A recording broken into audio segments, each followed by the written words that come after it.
hello, all of you. It's with a lot of pleasure that we present day number 1 of the Antofagasta Bodyboard Festival. This edition, we're back in La Nilda after 11 years. We're going to be seeing the Men Prime Series and the DropKnee World Championship to crown our world champion. So, Lucas, I'm super happy to be back here with you. How are you? Yeah, I'm feeling very happy as well, Bago. Thank you for the opportunity. And, good morning, everyone. Knowing that we are just a few days from, having the DK World Champion here in La Nilda, such expectation in this wave, in this spot over here, all the infrastructure that was built for this event and for the bodyboarders over here. I mean, the quality of the wave and the riders speak for itself. So stoked to be here and high expectations for the event, Bago. Yeah, I don't know about you guys, but we have seen amazing performances in the free surf for the riders that came here to compete since a couple days. We have been waiting for this moment for better conditions. We had a couple Yeah. small days, so it is really cool to be now starting the event. And you know what? Let's hit the water. We want to show you how the ocean is behaving at the moment. So let's go straight to the water. First, it hasn't started. And as you can see, there's some waves, kind of offshore winds. And it looks like, as the tide is dropping, we're going to see better conditions. And it hasn't started, but we are going to see round number 1, heat number 1 of the DropKnee division, which is a non-elimination round. And that's part of the format of the IBC World Tour for when you have a world championship. That's a case of the master division as well. And the junior woman division this year, we will be seeing those two world championships as well as this. First round, it's a non-elimination round. Yes, Bego. And as you said, we're starting with the DropKnee division. We have in the red jersey, Ricardo Sotelo coming from Peru, Luis Ovalles in yellow jersey, Ubaldo Funes in blue, and Jean-François Nativel in the white jersey, I'm sorry. And you know what? Maybe in this first minutes before the heat gets started, maybe we can get into the conditions, that we are expecting for the next days and also for the past few days. So yeah, that was the heat, and we have been seeing the swell dropping, Bago, from the last 3 days since we arrived here on the 27th. And expectations were high, for the conditions, and finally today it pumped up. The swell is here. We can see the waves. And you know what? The tide is just starting to drop. And I think it's going to get better and better as it drops, Bago. Yeah, and you know what? I just will have to say, check that area. People, for those of you who had been here in Antofagasta, which I know a lot of people in the world has come here, because, this is one of the oldest events that we have. Of course, Sintra is always going to have that title. This year will be his 30th anniversary. But now here, we are in La Nilda. This place changed a lot. This used to be kind of like a rough place to hang out. Yeah, just sand, rocks, right? No, that's right. And the municipality, which it's one of the sponsors of this event, and alongside with the community, they got together and built they reformed the area, and they just built a perfect place to to come and surf, to enjoy the place itself, because the wave is really good. There's some natural pools, and it's really nice. I mean, I have no words to explain how this place has changed. Yeah, and I think that the most interesting aspect of this, Bago, is that bodyboarding had a big part in this build, in this construction over here. Club Budeo was an essential character, as well as the Municipalidad, which is the city hall here in Antofagasta, and they were involved, because this is basically an amphitheater, a place that is right in front of the wave. The whole structure takes the wave into account. As you guys can see, all that people, sitting there right in front, facing the wave. So it's going to be a spectacle, Bago. All right. I'm not really sure if the heat is started as of yet. The heat hasn't started, I think. Yeah, I didn't hear the horn. I think maybe Ubaldo, is trying to get his first wave, maybe to heat up. but Yeah, he didn't has to hear be the horn. careful. You can't take waves when Yeah, you're that's waiting for a true. heater, right? So yeah, Ubaldo, it's a local. So, he might be practicing. It's okay sometimes, when they don't compete too much, they're probably not too in knowledge of the rule book. But yeah, you have to be careful with that. But yeah, first heat of the DropKnee division. We have been waiting for this moment. Last year, unfortunately, we didn't have DropKnee, but this year, hey, we're back. We're crowning the world champion right here. We have big names present for this event, and people were using the Stacked app, which I think a lot of people knows and is familiar with. Back in the day, we used to use this scoring system a lot. So download the app if you want, and you will have all the information for the event, the upcoming heats, the results for the heats that we have been done. Of course, this is the first of the competition, so we don't have any results as of yet.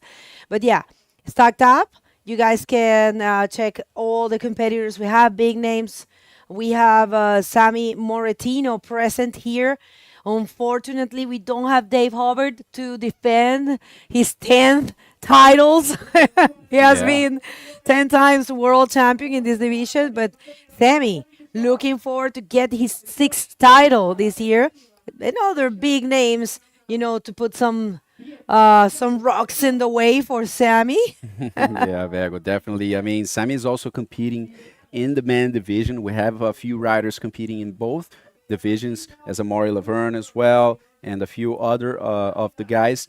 But yeah, today I think that the conditions are very good for DropKnee bagel. The tide's still not too low, and it gets pretty gnarly here in La Nilda when the tide starts to drop. But as you guys can see on the screen, it just started, guys. 25-minute heats, and Ricardo Sotelo, Luis Ovares, Ubaldo Funes, and Jean-François Nativel will be taking the first step on the comp bagel.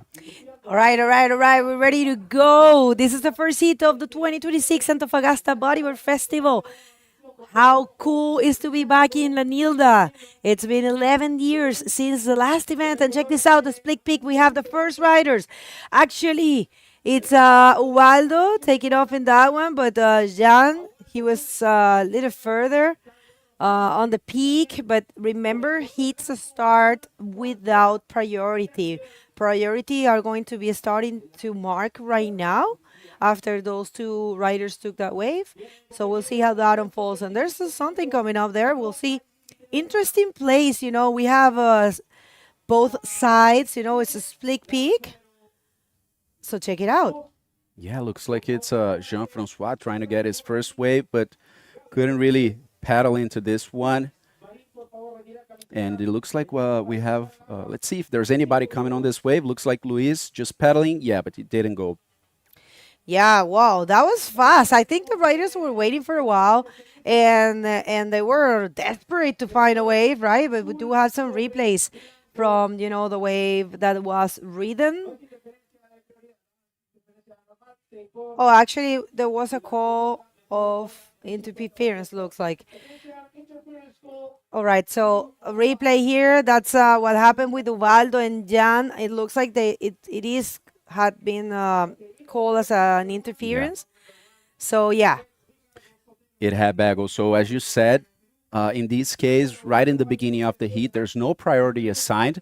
So the rule is the basic one, right? Let's just see this wave by Ubaldo. That's his second wave. He's going to have a longer wave right now, because his second wave is going to be cut in half. So as the priority was not assigned, the regular rules apply. You're coming from the peak, you're coming from behind and deeper, you're going to have priority, and that's why Ubaldo had an interference, on him. Actually, Ubaldo did an interference in Jean-François. Yeah, makes sense. I was actually thinking, and yeah, it was really obvious because he did really see him, you see. So, okay, things are only starting. I'm just going to throw a few words in Spanish for everyone that is tuning in, because remember, a lot of people from Chile, a lot of Spanish speakers are present in this event. We have La Máscara, Ricardo Sotelo from Peru. Of course.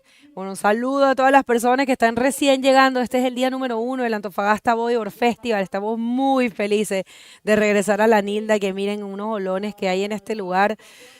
vamos a ver un espectáculo. Y hace 11 años que no veníamos aquí. El Antofagasta Bodyboard Festival se hace desde el 2012, pero se hacía más en la cúpula. Solo se había hecho una vez en esta ola, en el 2015. Y ahora estamos de regreso. Un saludo a todas las personas. Vamos a tratar de estar haciendo actualizaciones en español, por supuesto, pero recuerden que el idioma oficial de transmisión es el inglés. Así que, bueno, eso, muy contentos y agradecidísimos al Club Budeo por haber hecho posible esto otro año más. Tenemos el placer de volver aquí a Antofagasta y queremos darle nuestro especial. Oh, hola. Check this out. Luis Ovares taking off with a lot of speed on this left-hander, just not balancing himself too much to do the snap that I'm sure that he was pretending to do, Bago.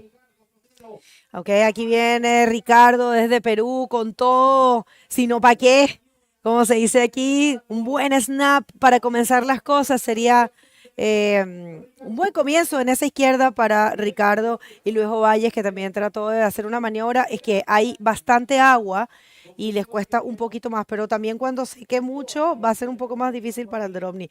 Fue un bonito intercambio que tuvimos entre esos dos riders y queríamos darle las gracias principalmente a Escondida BHP y a la Municipalidad de Antofagasta por hacer posible este evento. Ellos son quienes presentan este evento, ellos son los main sponsors y de verdad que sin ustedes no podría haber sido posible. Muchas gracias a Colbún, Antofagasta Minera, al Saperi Chile, a la carnicería Arauco, a Bastible, el Hotel RK Antofagasta, los restaurantes Ruta 1, Mirador Sanguchería y Costa Club de Antofagasta. Y también tenemos media partners para el evento, Bégolos, Mercurio de Antofagasta, Antofagasta Televisión, AS Chile, FM7, el Regionalista Diario, Antofa Despierta, Puro Surf Chile, Latin Wave, Cura Tres Puntas y Región 2. Ahí viene Jean-François.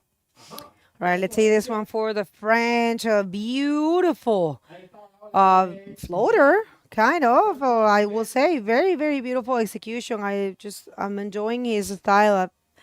Seeing him surfing in the free surf, and yeah, he's actually looking very sharp. You know, it's going to be great to see all these riders. You know, we have a big number of competitors, and this is a non-elimination round. No one's leaving competition. Next round will be the repechage, but we don't know what's going to happen. We don't know if we will carry on.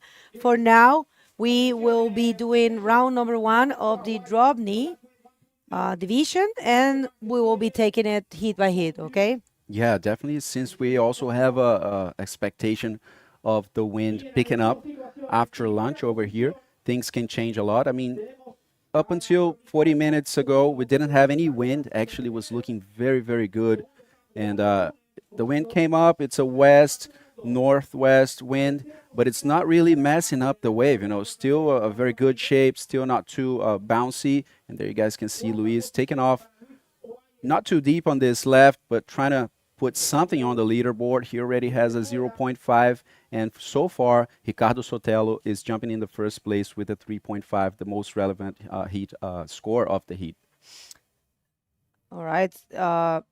Let's see that last wave of Luis Ovalles. He is from Venezuela, but he has been living in Iquique for a while, and he is very good in these kind of ways, you know. Let's see this one for Ubaldo, the local, going backside. I'm just loving it, you know, backside, DropKnee backside. It's a little harder, or some people might say that it is easier if you grab your board. But as he was doing, zero grab, that'll be a little bit more difficult. So yeah, Ubaldo, he really wants to take the win here. He's a very good DropKnee rider from here. And of course, we are looking forward to see him. And check this out, there's a Frenchman. There he goes, taking off to the right at this time. Quick little snap for Jean-François and just losing speed on that wave. And right after him, Máscara, Ricardo Sotelo, trying to take off on this left-hander, but not really successful on this one. Yeah, we can see the guys in many attempts, you know, of taking waves. That's completely normal behavior in the first heat of the day. I mean, this guy's just trying to unfroze, and there he goes. Luis Ovares on a track, getting that speed, goes to the lip to do that snap, and unfortunately, he slips away and does not complete that maneuver. Bago trying to switch that zero 0.5 that he has as his second best score so far.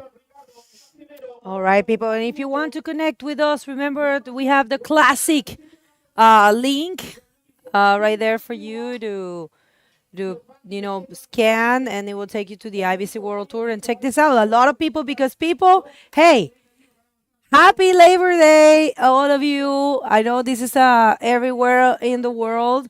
Feliz Día de los Trabajadores a todas las personas que nos están sintonizando. Todos somos grandes trabajadores. Aquí estamos nosotros al pie del cañón trabajando para ustedes.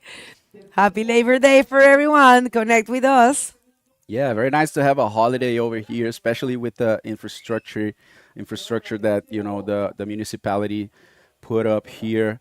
I mean, it's perfect for bodyboarding, and it's very rare, to see anywhere in the world actually, a wave that is gifted with such a nice infrastructure and space around it. So yeah, Antofagasta just doing the right thing, and taking steps forward, and putting the sport and bodyboarding up there on top. And it's very nice to see the real role that bodyboarding has here in Antofagasta, and how it is involved with the companies, with the government, and it's just growing every year.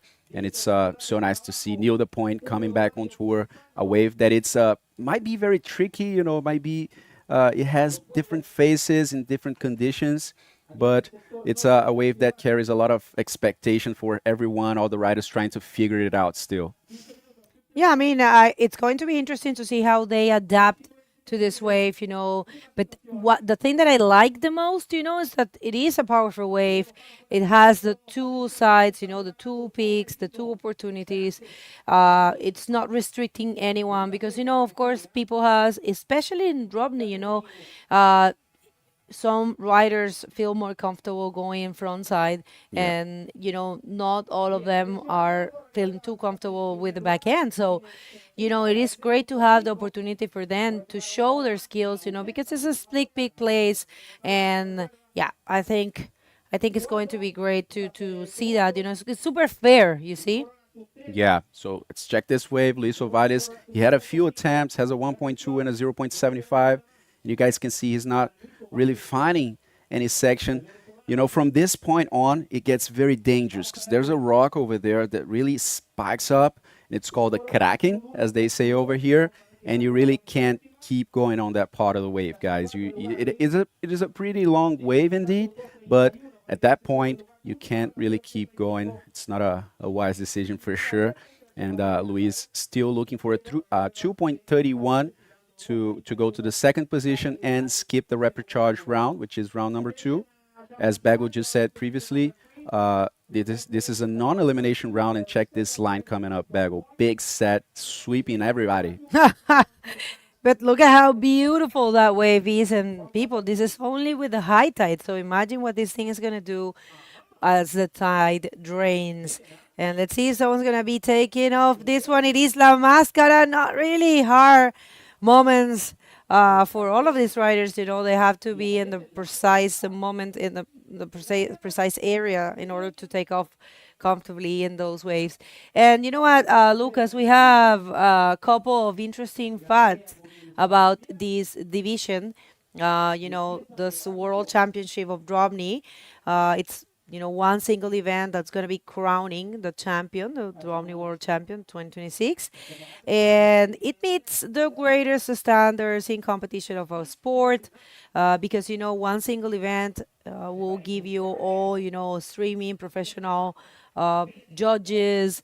And we have a total prize money of $10,000. And what else? Wow, yeah, there's no age or gender restriction on this DropKnee division, so ladies are welcome as well, and of any age, of course. And there's a mandatory waiting period to ensure optimal wave conditions, and we have been waiting for 2 days already in the waiting period, and thankfully we're starting with good waves over here, and of course a promising forecast as well ahead of us. And it guarantees a professional judging panel and a good quality streaming and media, just like all the other Prime Series events which have the highest requirements and I mean, such quality. The structure in this event is really, really amazing. Yeah, so the format is pretty similar to the Prime series. That's why we are, we can have both events together. And yeah, the thing that I will say the main difference will be that the non-elimination round is at the beginning, and then this round, the first one, and that's okay, because allows you to, get in the rhythm with the wave, and you don't want to leave so early. You at least want to have a couple chances at the beginning of the event to broadcast yourself. And many of the guys didn't have, like, never surf this wave, right? Exactly. Some people actually got here later, not have the chance of coming here 2 days before the waiting period is started. And yeah, right now we, as you said, we have been here waiting for this moment to, from, actually we got here on 27th. So yeah, we had very good waves on the 27th and also Yeah. on the 28th, but they were out of the waiting period. So yeah, people, so far so good. 10 minutes and 40 seconds to go in this first heat of the first day of the first event of the Latin American leg and La Máscara. Yes, people, we have a Latin American leg. What is that? Is part of the tour that's here in this side of the world. And we don't call it South American leg only because we have Mexico for the Not first anymore. time. This is so cool, we have a pretty cool calendar at the IBC World Tour this year. But we'll check this out. We're going to see this wave. Yeah, Luis taking off, not too deep as well on this one, but a nice track for him, trying to get that snap on, but not really managing to do so. Yeah, looks like Luis is trying to figure out the wave still, trying to find himself out there. And on the other side, the French guy is preferring those right-handers, Bagel. He's staying on this side of the reef. The spot allows it. It has mainly two like spots and deep parts around. But yeah, let's see, Ubaldo also falling on this one. But yeah, the spot has two main shallow parts, right? And they connect. The wave, the left stretches a lot, and the right-hander is a more hollow wave. It's a bit shorter, but it's a hollower wave, and it provides good pocket sections, for backflips, for even barrels. And I mean, we'll figure out what these guys will come up with, but there's a lot of potential out there. All right, everyone, and we were about to show you the calendar, but wait a second, there's a big set coming, big for what we had today, all right? It's looking like La Máscara. It might be taking off, and check this out, the very good wave for Ricardo Sotelo coming from Peru. He serves really good. It's one of the suspects of winning, of taking the win for this event, one of the favorites, I will say. There's many. Guys, if you haven't seen it, there's a very strong list of competitors for the DropKnee division. For me, it's so refreshing, so inspirational to see these names, here. Of course, we're missing names like Dave. Dave, unfortunately, was not able to come. He really wanted to be here. We had a word, and he was like, yeah, I'm so sorry. I'm not going to be able to go, but, I just wish everyone the best, and check that setup, people. And if you don't know, that area, that black area with the Red Bull, umbrellas, is the competitors area. People, we're gonna show it to you later, but it's so complete. They have everything. Yeah, Luis Ovaes took the lead of the heat for a while. Ricardo Sotelo managed to get back to the first position, but check this out. Luis found himself a 3-point ride on his last wave, and he's now sitting in second with a backup score of 1.2. So that's where he is going to improve from. But Ricardo managed to get a 3.5. And with a 1-point ride as well, he is in the lead. Most of the heat, he has been leading it. And on the other side, Ubaldo, with an interference call on him, is still needing a 2.42 to go to the second position. And the French guy needing a bit less than 2 points to get back in the game. So very tight scores still. These guys are, unfolding there. I mean, the heat is just starting to unfold, and these guys are, trying to find those waves, which is not an easy task, Bagel, definitely at this point. with some wind. There are a little like a few bumps out there, as we could see in Ricardo's wave or the last one. But there's definitely a lot of sections there to be hit, and I mean the tide dropping as well. The potential is definitely going to show up. All right, everyone. We wanted to tell you that we wanted to speak a little bit about the calendar because we just mentioned the Latin America leg. Got distracted because there's Ricardo Sotelo taking off in this one. Let's see if he can go for quick mini snap there. Actually, just a check. And yeah, let's see this one for Ubaldo. Ubaldo's trying really hard, opting for those rights. Those rights are looking good. It's just that he hasn't been able to connect.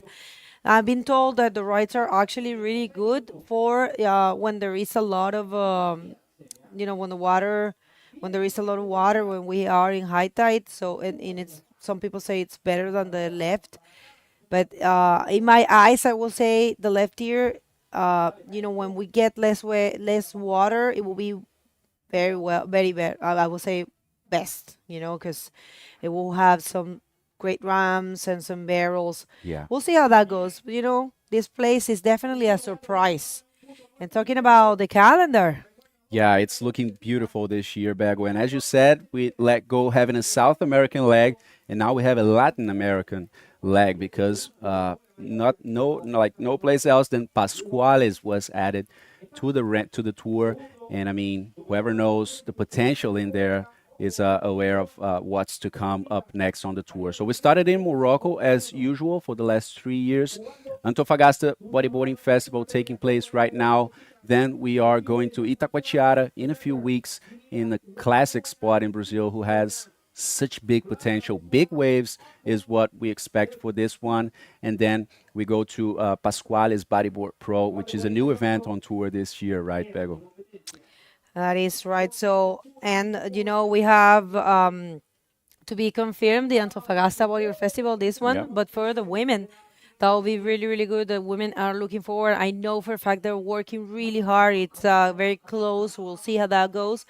And for the first time in the IBC World Tour, because that event, it's an old event as well, but we will be having part of the IBC World Tour, the Miss Quebramar Cup, and a beautiful area of Aveiro, which is an event that it's dedicated to the woman, and it's I heard that it's an amazing event, so looking forward for that.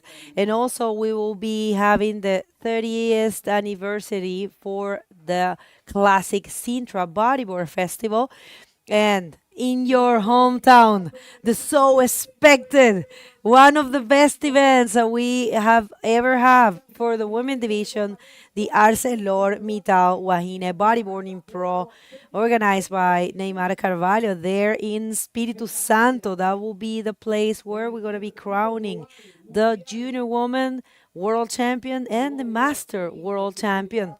So yeah, and of course we're finalizing the year, closing the year as usual with the Gran Canaria Fronton King crowning. Crowning the probably the man division Eh, and also the junior man division over there. And check this out, Luis Ovares, one more attempt, taking off with a lot of speed, just losing the balance on those bumps in that left, but still maintaining the second position in the heat. So yeah, the calendar is looking amazing. We have Latin America, I mean, stronger than ever over here with La Nilda representing Chile. Just one event in Chile this year. I mean, just here in Antofagasta. We're not having Iquique this year, but still to be confirmed. But we might be coming back to Antofagasta to see the latest ripping in these cold waves over here too. So yeah, looking very forward to see all these events unfolding. And yeah, we will start to have a better idea of who can be world champion, with these events. Usually Morocco sets the pace, whoever does good in Morocco historically has been doing good in the whole tour. So I mean, we'll start to see if this story confirms itself over here. all right, so Ubaldo trying to, take off on that one, but he was not able to bend the knee. So yeah, sometimes that happen when you drop knee, right? You know, you lose the momentum. And check this out. This is the actually he's coming from Reunion Island. Jean Francois. A lot of drop knee riders from Reunion Island. If you guys are tuning in, salut le Réunionnais. Beautiful island, never been. Looking forward. Let's see if one day we back the World Tour is back to Reunion Island. Back in the day, they used to have an event there, and I remember it was so beautiful. You know, clear waters, kind of tropical. The problem Such an was the amazing sharks, place. yeah. But Yeah. I think the sharks are not a problem anymore. That's what everyone says. Mm. We have very good riders. I mean, in the previous years, you know, we had Clement Lodejo, who unfortunately cannot follow the tour this year. Maybe we see him in a couple of stages, but he's not gonna be able to follow the tour. And Ziggy, Ziggy remember as well. Ziggy? Yeah, I mean he rips, and it's very nice to see that drop knee is also very cultural there in Reunion Islands, right? We have to also to mention Amorei, of course, you know that came from there, and is also a monster on drop knee stance. And yeah, we're getting to the final minute of this heat. You guys have been seeing how many waves and attempts these four riders are taking inside the water. And of course, it's the first heat. They're getting used to it, you know, trying to break the ice. But we have to also mention that this wave changes a lot. And check this out. Ubaldo, oh, doing a nice reverse spin.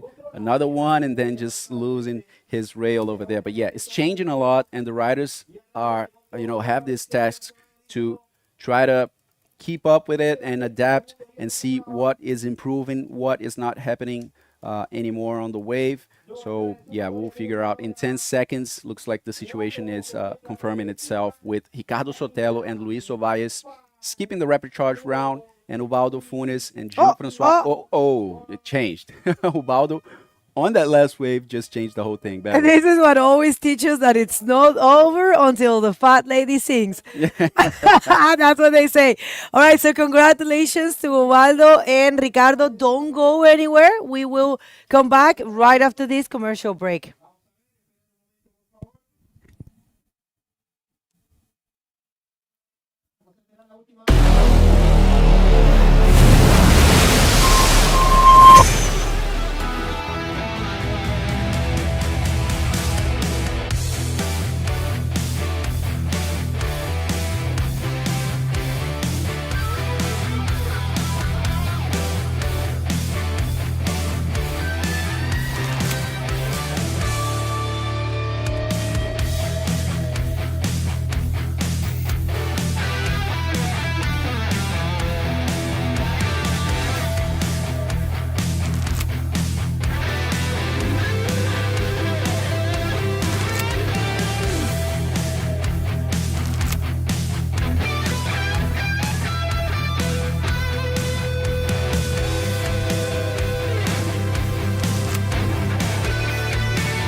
Well, welcome back, everyone. This is the first day here at the 2026 Antofagasta Bodyboarding Festival. We just saw heat number one, and we will see heat number two right now of round number one on the drop knee division. I have Eric here by my side. How's it going, Eric? Welcome back. It's going good. Thanks. So stoked to be here. Looking forward to seeing what unfolds today. Let's take it to the water. That's it. Let's see who's coming up on this second heat of the day. As you guys saw, the last heat just being completely changed on the last seconds. We will confirm those results with you. As you guys can see, this beautiful view here of northern Antofagasta in Chile. The whole structure, you guys can see that black part is the athlete zones, and this is it. Who do we have in the heat, Eric? Yeah, so we have Sammy Morentino coming out of Hawaii. We have Gabriel Brantes coming out of Chile, Iquique, and we have Felix Marin, which I believe is from Antofagasta, right? Yeah, I believe so. I mean, certain that he's coming from Chile, so this is going to be a stacked heat. I mean, Sammy Morentino is no one else than the defending world champion on the drop knee stance, taking this title also here in Antofagasta 2 years ago on the 2024 edition of this event on an amazing final against Dave Herbert, 10-time world champion. And now this time he will be facing Gabriel Brantes from Iquique and Felix Marin, also another Chilean on a 3-man heat. Yeah, it should be an interesting heat. Good to see Sammy Morentino back on it. You know, he has a lot of history here in Antofagasta, you know, having won both the drop knee and prone divisions in one comp. That's like historical. Yeah, I mean, that's crazy. I mean, we know that Sammy is a guy that has a very, aggressive style, always hitting those big bumps either on prone or the drop knee stance with sharp snaps as well, always sharp and aggressive and explosive on his style. And there goes Felix Marin taking off on the left. The wave becomes very wide, more of an insider wave, but manages to, take a snap out of it and put his first points on the leaderboard. Yeah, good first wave. Little kind of a frothy little wave for Felix, but getting a wave in right away in the beginning. Yeah, so it looks like we have a replay there from yellow and also from blue. So let's check up on those replays right now. Yeah, that's actually Sammy's wave. He managed to get 4.5, talking about, being aggressive. There he is. Then we have a replay of Gabriel doing a little snap on that inside section.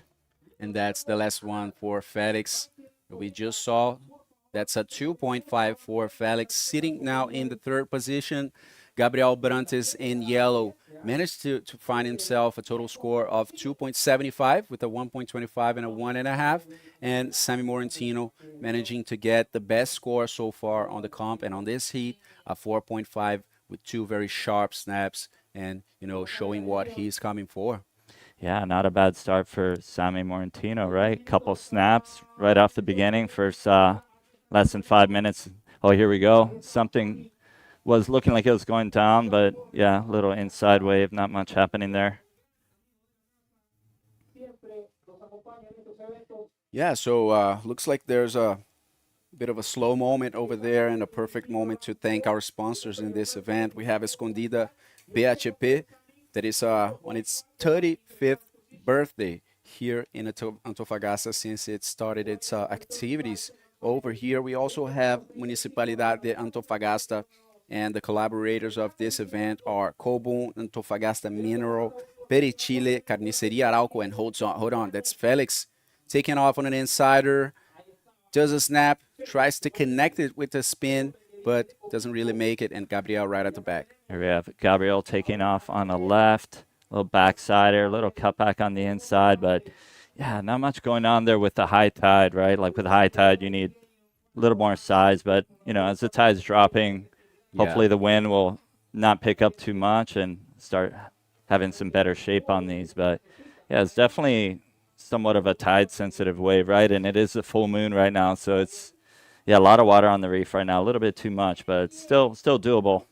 Yeah, and you know what? As it dries, it changes so fast, because when you see those insiders, they don't really pick up, and set up a nice wall, but the sets themselves, they are a different thing, right? So when the sets come up, they are gnarly and they will get more and more. And check this out. Oh, throwing water over there. Sammy Morentino definitely going to get his second wave and another one, building that speed, snaps through that section and goes all the way to the end section of the wave. Definitely going to get something better than a 0.5 and, set himself pretty well on the lead.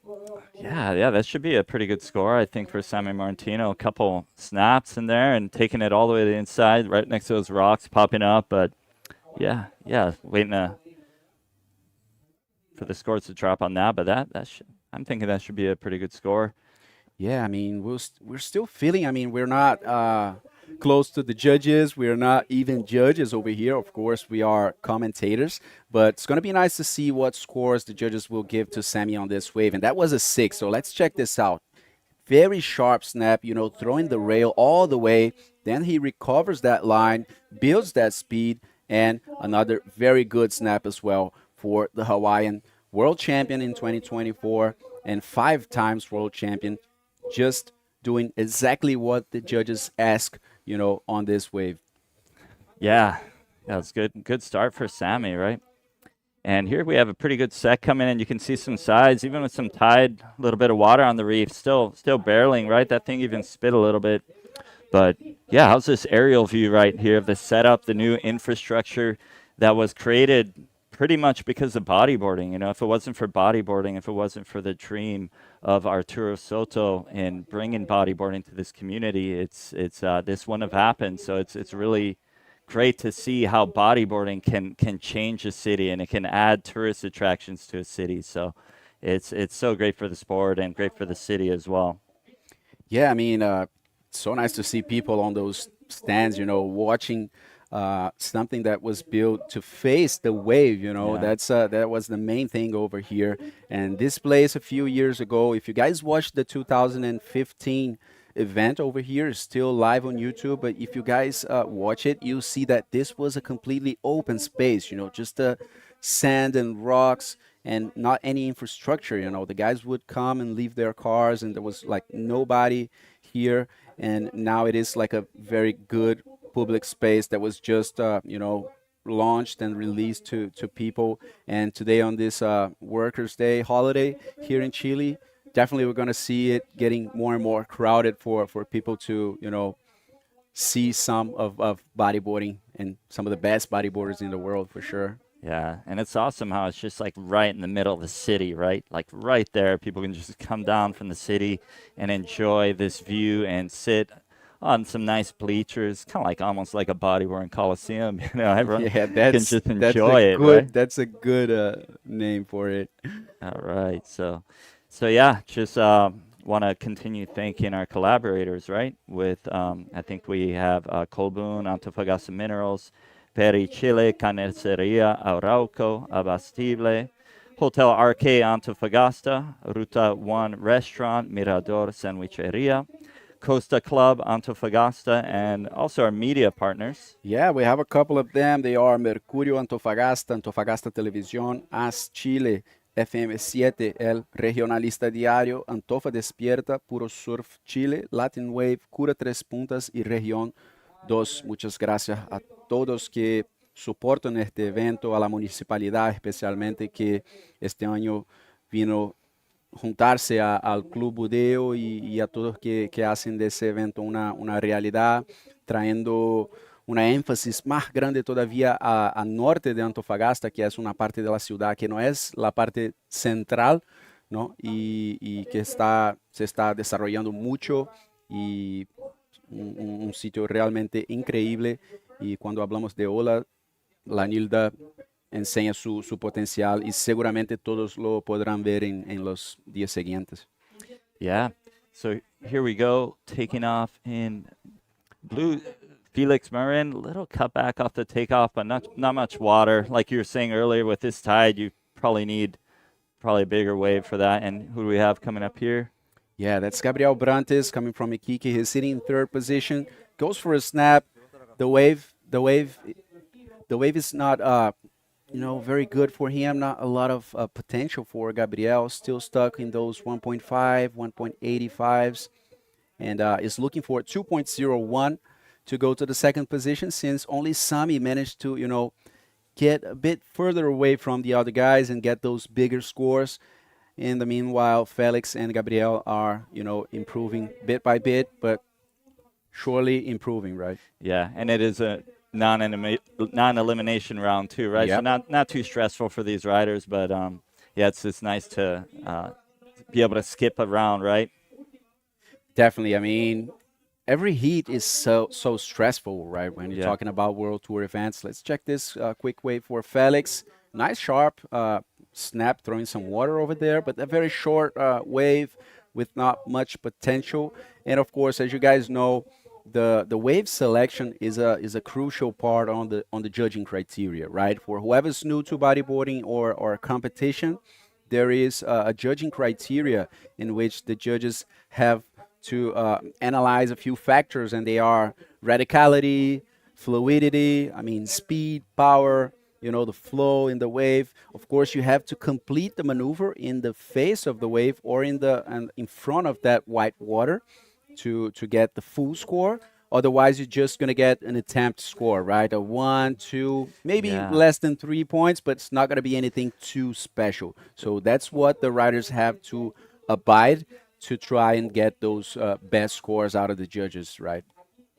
Definitely, Lucas. I hear you on that. I mean, you've seen so many maneuvers done in competitions, which are like big air reverses or big drop knee snaps off the lip, and they might have not completed the maneuvers and got out in front of the white water, and they just don't get that score that you feel like it might deserve. So who do we have here? I think we have Sammy taking off on this left and coming up to the top. Nice snap, throwing buckets there. Look at that thing. And single maneuver, but solid performance there by Sammy Morentino. Yeah, that was a very good wave for Sammy Morentino. Just a very beautiful track and long wave, taking off very deep on that wave. But you know what? Looks like Bagel is ready down at the beach for the interview with the winner of last heat. So let's get to hear from Bagel. Bagel, please take it away. Guys, Ricardo Sotelo coming all the way from Lima, also known as La Máscara. It is a pleasure to have you here, Ricardo. Want to hear you are the first winner. You're the first person to come out of the water. So how's the wave? ¿Cómo está? Las olas están un poco difíciles las condiciones, nada, volver acá a Antofagasta es algo increíble para ver quién es el campeón mundial y a dejarlo todo en la cancha y agradecer a todos mis auspiciadores que siempre me apoyan, a toda la gente que hizo posible para que venga acá y nada, dejar todo mi mejor surfing para ser campeón mundial. Well, he said, the waves are a little bit tricky, a little bit difficult, but, he is really happy to be back here in Antofagasta, to have the chance to become the world champion with this single event, and he was thanking all of his sponsors.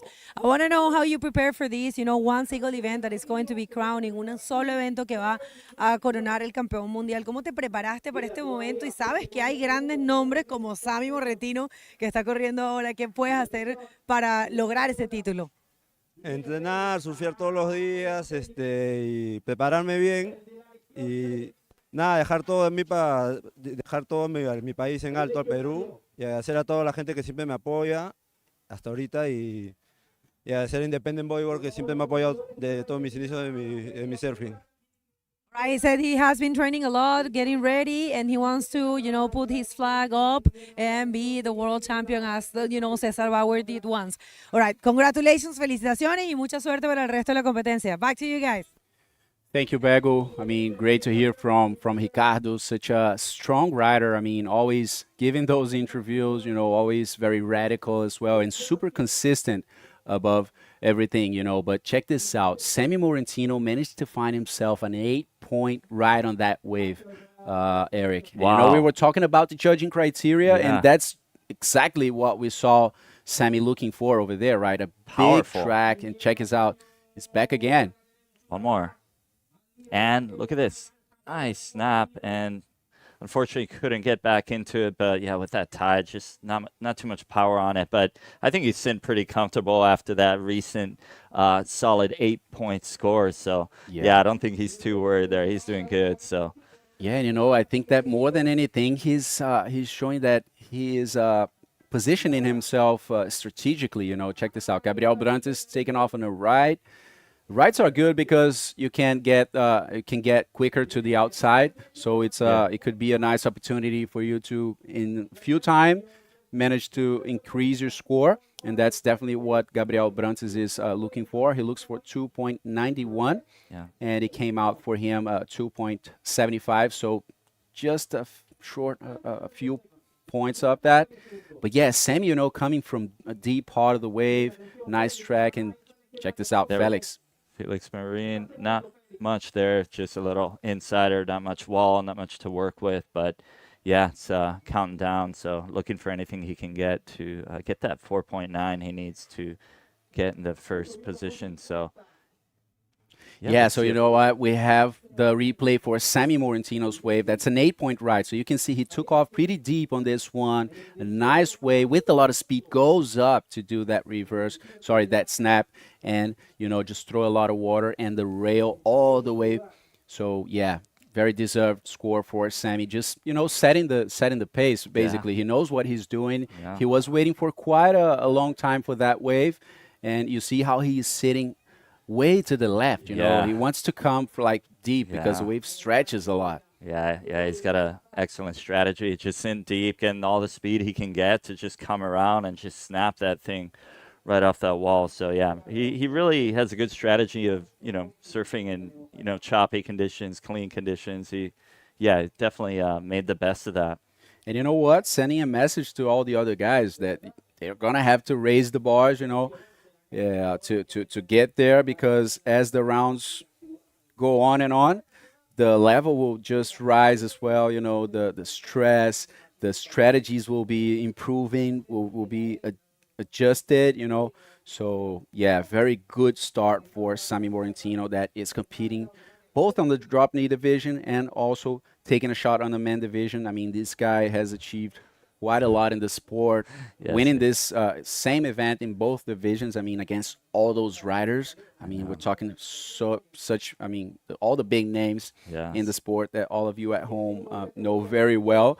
You know, be able to beat all these guys, you really have to be like very motivated, you Yes. know, very aligned technically, psychologically, you know, and you really need to have that fire burning. And check Yes. this out. This guy is jumping out there to see if anything comes. Yeah, he's on the checking it horizon. out.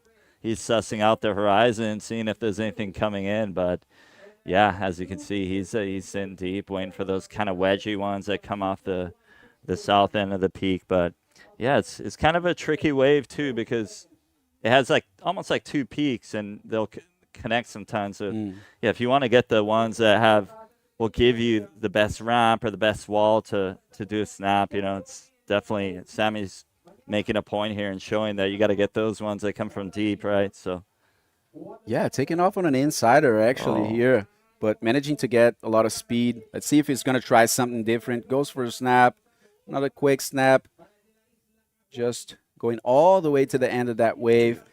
And Oh, that's the man. Kraken, guys. That's the Kraken.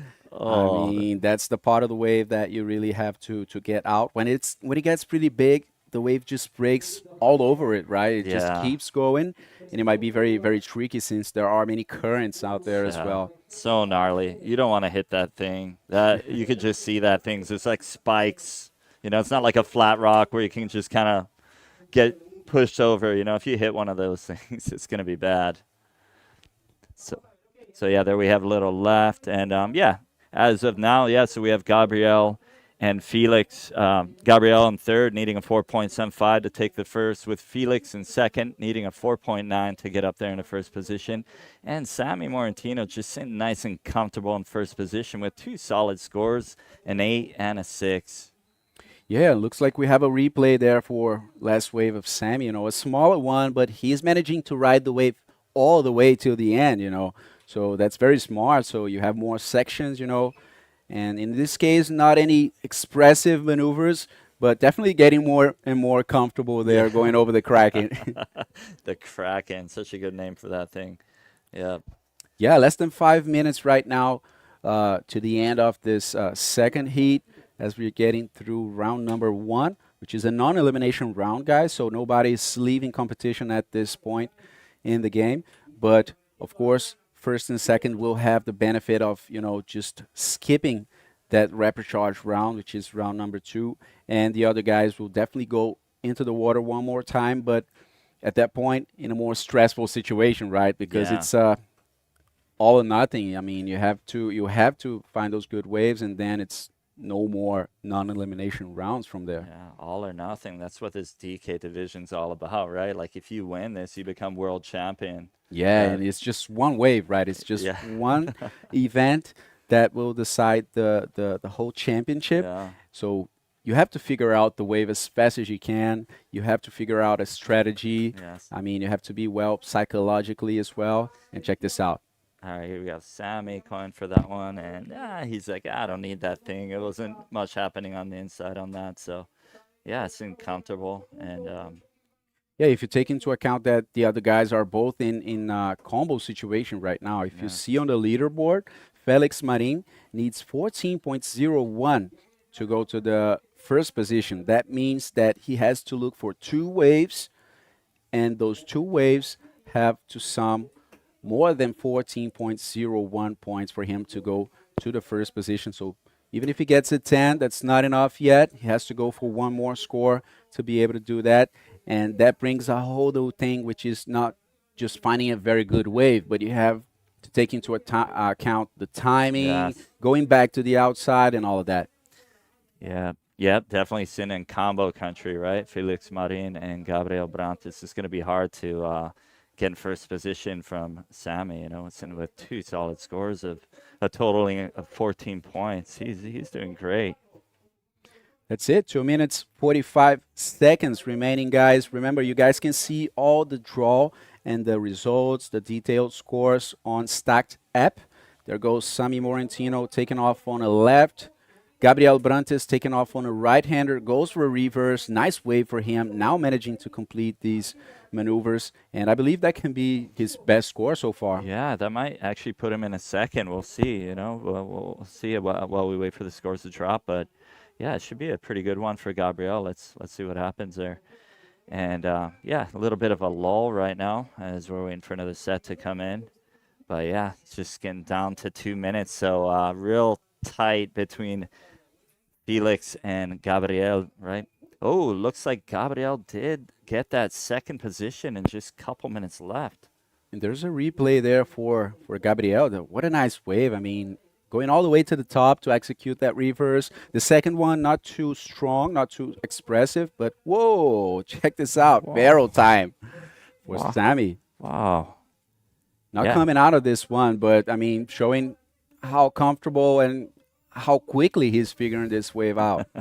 Yeah, he's been studying it. You know, I've kind of seen him up there in the competitors area, just studying this wave, and yeah, it's like it's his home spot already. He really figured this wave out quickly. You know, it's not the easiest way to figure it out. You know, it's yeah, definitely, and especially taking into account that yesterday, for example, we didn't have any waves over here. It can get very stressful for these guys, but check this out. Felix still out there, still attempting. The wave just faded on him, and Sammy taking a look on this one, not really going. But yeah, I mean, we have been seeing the swell just dropping more and more every day since the last 3 days. And then yesterday, basically, there was no one out, right? Going in the water because there were basically no waves. But we were expecting this this pulse on the swell, this pump, and thankfully it came, with some wind as well, but for now, so far, still pretty good. So here we have Sammy taking off in this little insider, coming to that section. Let's see, nice little snap under the lip and going, taking it to the inside, still going. No fear, no worries on the rocks on the inside, just going for it. Look at that. Oh, that's such a nice angle. I just love seeing the intensity of seeing those rocks sucking dry with all those spikes. Like, so intense. I mean, did you see how he turned, to the rock? I mean, he's challenging it. He's just trying to get more and more comfortable, And, I mean, Sammy's such a legend, and there he is, guys. It is decided. Sammy Morentino in first, Gabriel in second, and Felix in third position. We're going to call a quick commercial break before we come back with heat number 3.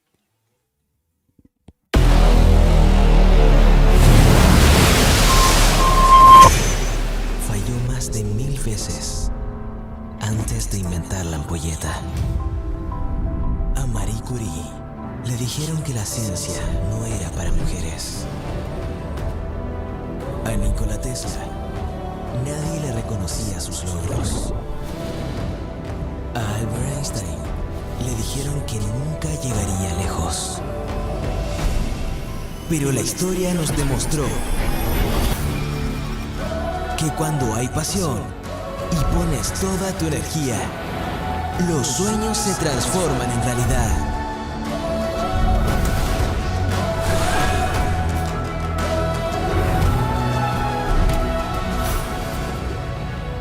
Colbún. Transforma, impulsa, sueña. Thomas Alva Edison falló más de 1000 veces antes de inventar la ampolleta. A Marie Curie le dijeron que la ciencia no era para mujeres. A Nikola Tesla nadie le reconocía sus logros. A Albert Einstein le dijeron que nunca llegaría lejos. Pero la historia nos demostró que cuando hay pasión y pones toda tu energía, los sueños se transforman en realidad.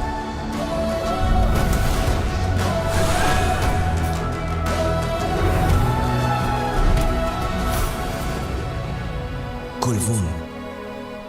Transforma, impulsa, sueña. Welcome back, everyone. We're heading into heat number 3, round 1, drop knee division. How you doing, Bagel? I'm doing great. Let's hit the water. I want to see this one. It's another cracker of a heat, so let's just not wait any moments from this amazing heat that it's already, on fire. Check this out, rider in yellow taking off. This is Leo Alar. We're going to introduce this to you, but first, it's first action. It's always first for us. So yeah, in the water, we have a pretty cool hit.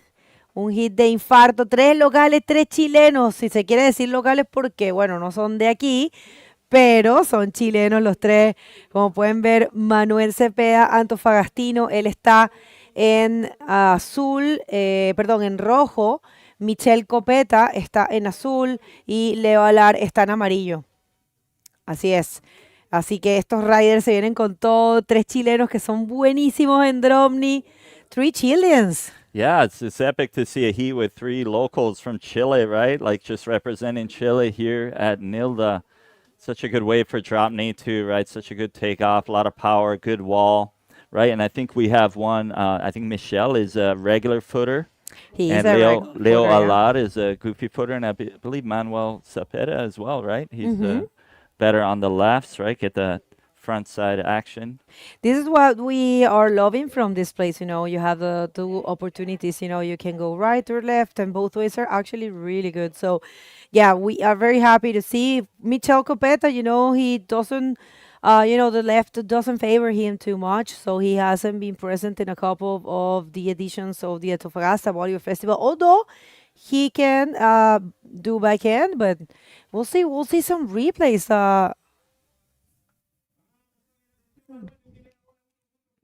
All right, so this was Leo Alar.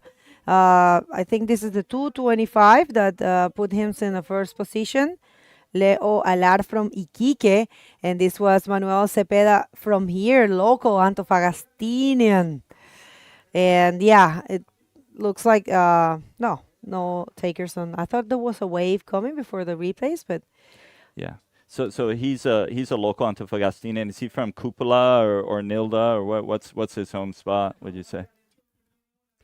Well, looks like someone took off on that thing, kind of purled. It's a little bit tricky conditions right now with the wind. It's a little bit on the northerly side, so for drop kneeing, it's a little bit tricky. Easy to nosedive and kind of it's a little bit tricky, but hopefully the winds will come down a little bit as the day progresses. But as the tide's going down as well. So, the tide's going down, so that's a plus. Let's hope on the wind. All right, so Leo Alar right now in the first position. Leo Alar, que viene también con muchísimas ganas, que de verdad es un rider espectacular de Iquique. Es realmente hermoso verlo surfear a él en Iquique, cómo se pone tubazos, cómo corre. Él también corre de backside, Leo.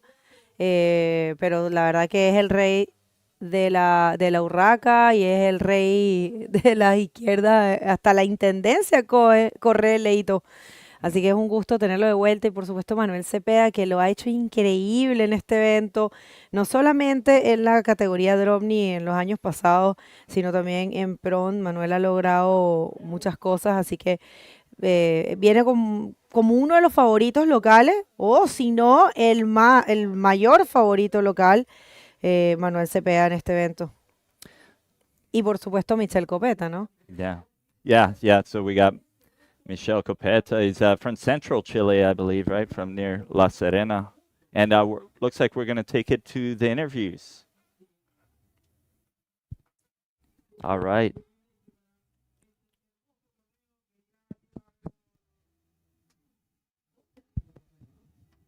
Yeah, so looks like we have a little bit of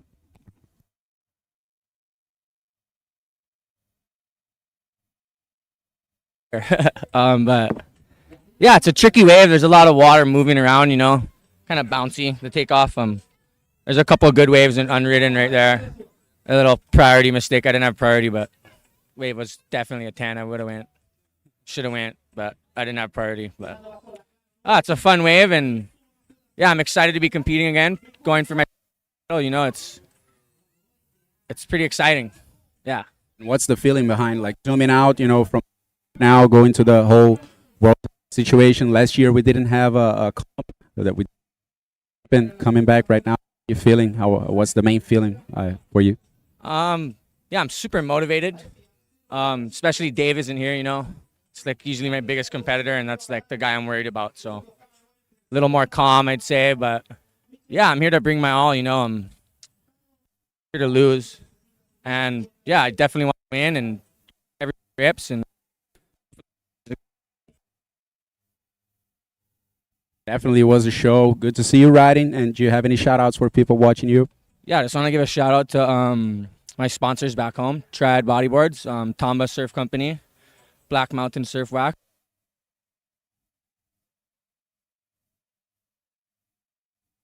It's not that big of a sport, and we don't have that big of a community of people watching. So if you guys are watching worldwide, thank you. And thanks for the support, for sure. Let's get it. Thanks a lot, Sammy. Congratulations on the result and good luck on the upcoming heats. Back to you guys. Yes, sir. Yes, sir. That's so Hawaiian. You're Hawaiian. That's full on Hawaiian. Yes, yeah. I love it. All right, so situation in the water. You know, we had a couple of waves, and we'll see how this one unfolds. As you can see, is Manuel Cepeda right now holding the first position, because Leo, he doesn't have his second wave. And check this out, is Leo coming up in this one? This will be his backup score. You know, slowly trying to go for snap, but you know, he couldn't really throw too much of water. But either way, you know, it was a complete ride. He needed a backup score, so he's gonna get something better than the one. Wow, and it looks like that threw him up into first position, right? I mean, everything's pretty close, right? But yeah, Leo's a good rider, and he's actually, he lived some time in Antofagasta too. When I first met him, he was living here back in 2005. So I believe he's originally from Iquique, right? But he lived down here for a while. Leo? Yeah, Leo. Leo, I think he's got some family here. Yeah. Right? Yeah. And Michel Copeta, you know, he has been national champ as well as Leo, couple of times, you know. So he is really good rider, really good DropKnee rider here, and he loves his ride. So, you know, this is only starting 16 minutes and 30 seconds on the clock. And people, if you're just getting here, first day of competition, we are in the presence of the DropKnee division. We're going to be crowning our world champion with this single event. What a pleasure to have this amazing division back. I don't know about you, Eric, but Yeah. I'm a fan, total fan of DropKnee. Oh yeah, DropKnee is just like that perfect intermediary between stand-up and bodyboarding. You know, here we go on this right with Michel Copeta coming up, and nice little floater, and unfortunately didn't get out of that white water. Just not enough power to push him, right? Yeah. All right, so Manuel Cepeda, let's see, getting into that barrel. Is he going to come out? Oh, that was so close. Did you see him? So close. I think his board came out a little bit, but yeah, that was a little bit tricky with that chop coming from the wind, right?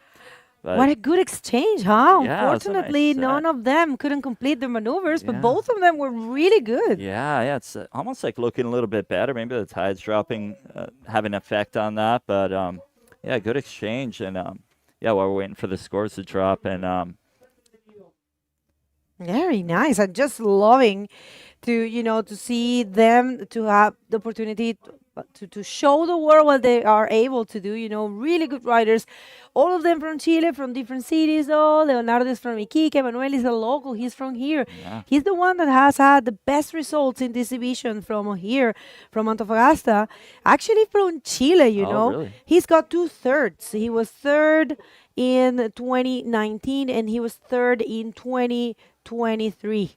Wow. Which was the last edition that we had. I know, I'm sorry, last edition was in 24. We didn't have this event last year, and we didn't have DropKnee last year, so yeah. Yeah, super stoked to see DropKnee back on this event in Antofagasta. So much good talent here, DropKnee in Chile. All right, so we're gonna check this replays. I'm loving it. What do you think about this one? Yeah, there he is coming up, doing that kind of floater off that lip, and yeah, just not much power to push him onto the flats, and yeah, then we have that left, and yeah, he just couldn't really get out of that thing. His board was kind of pushed out a little bit, but almost good effort there. That was a good one by Manuel Cepeda, and with Michelle on the right. But yeah, good exchange there, and then. Yeah, that's Arturo, man. Arturo, unstoppable. What a great person he is. You know, he's behind everything. You know, he's behind the organization, behind, you know, he's a main guy in Club Budeo. He's also the main person that finds the, you know, the support for this event, and he's also, you know, doing so many things. We would like to thank all Club Budeo. We would like to say thank you so much to Claudio Alquinta, to Jimmy Bow, to Arturo Soto, to all of them. You know, Club Budeo is a huge club. Felipe, Danny. Thank you so much, all of you guys, because this event is very important for the World Tour, and we're very happy to be back here at La Nilda after 11 years, man. That's a long time. Good to have it back on the tour, right? Such a versatile wave with the lefts and the right. And what do we have here, Bego? We have Michelle Copeta coming in hot with a great snap, throwing buckets of water, and another one there. You know, being able to control that last maneuver, which was a little tricky, you know, but he knew exactly what to do to hold it. Yeah. And I think that's going to make a difference here because he's only looking for a 1.66. But we did have Leo to the left, and here comes the local. Manuel Cepeda on that left. Little cutback off the takeoff and kind of gets caught up in that white water. But yeah, I think that last one from Michelle, I'm thinking that should put him in a pretty decent position. That was nice. Couple snaps on that thing on that right.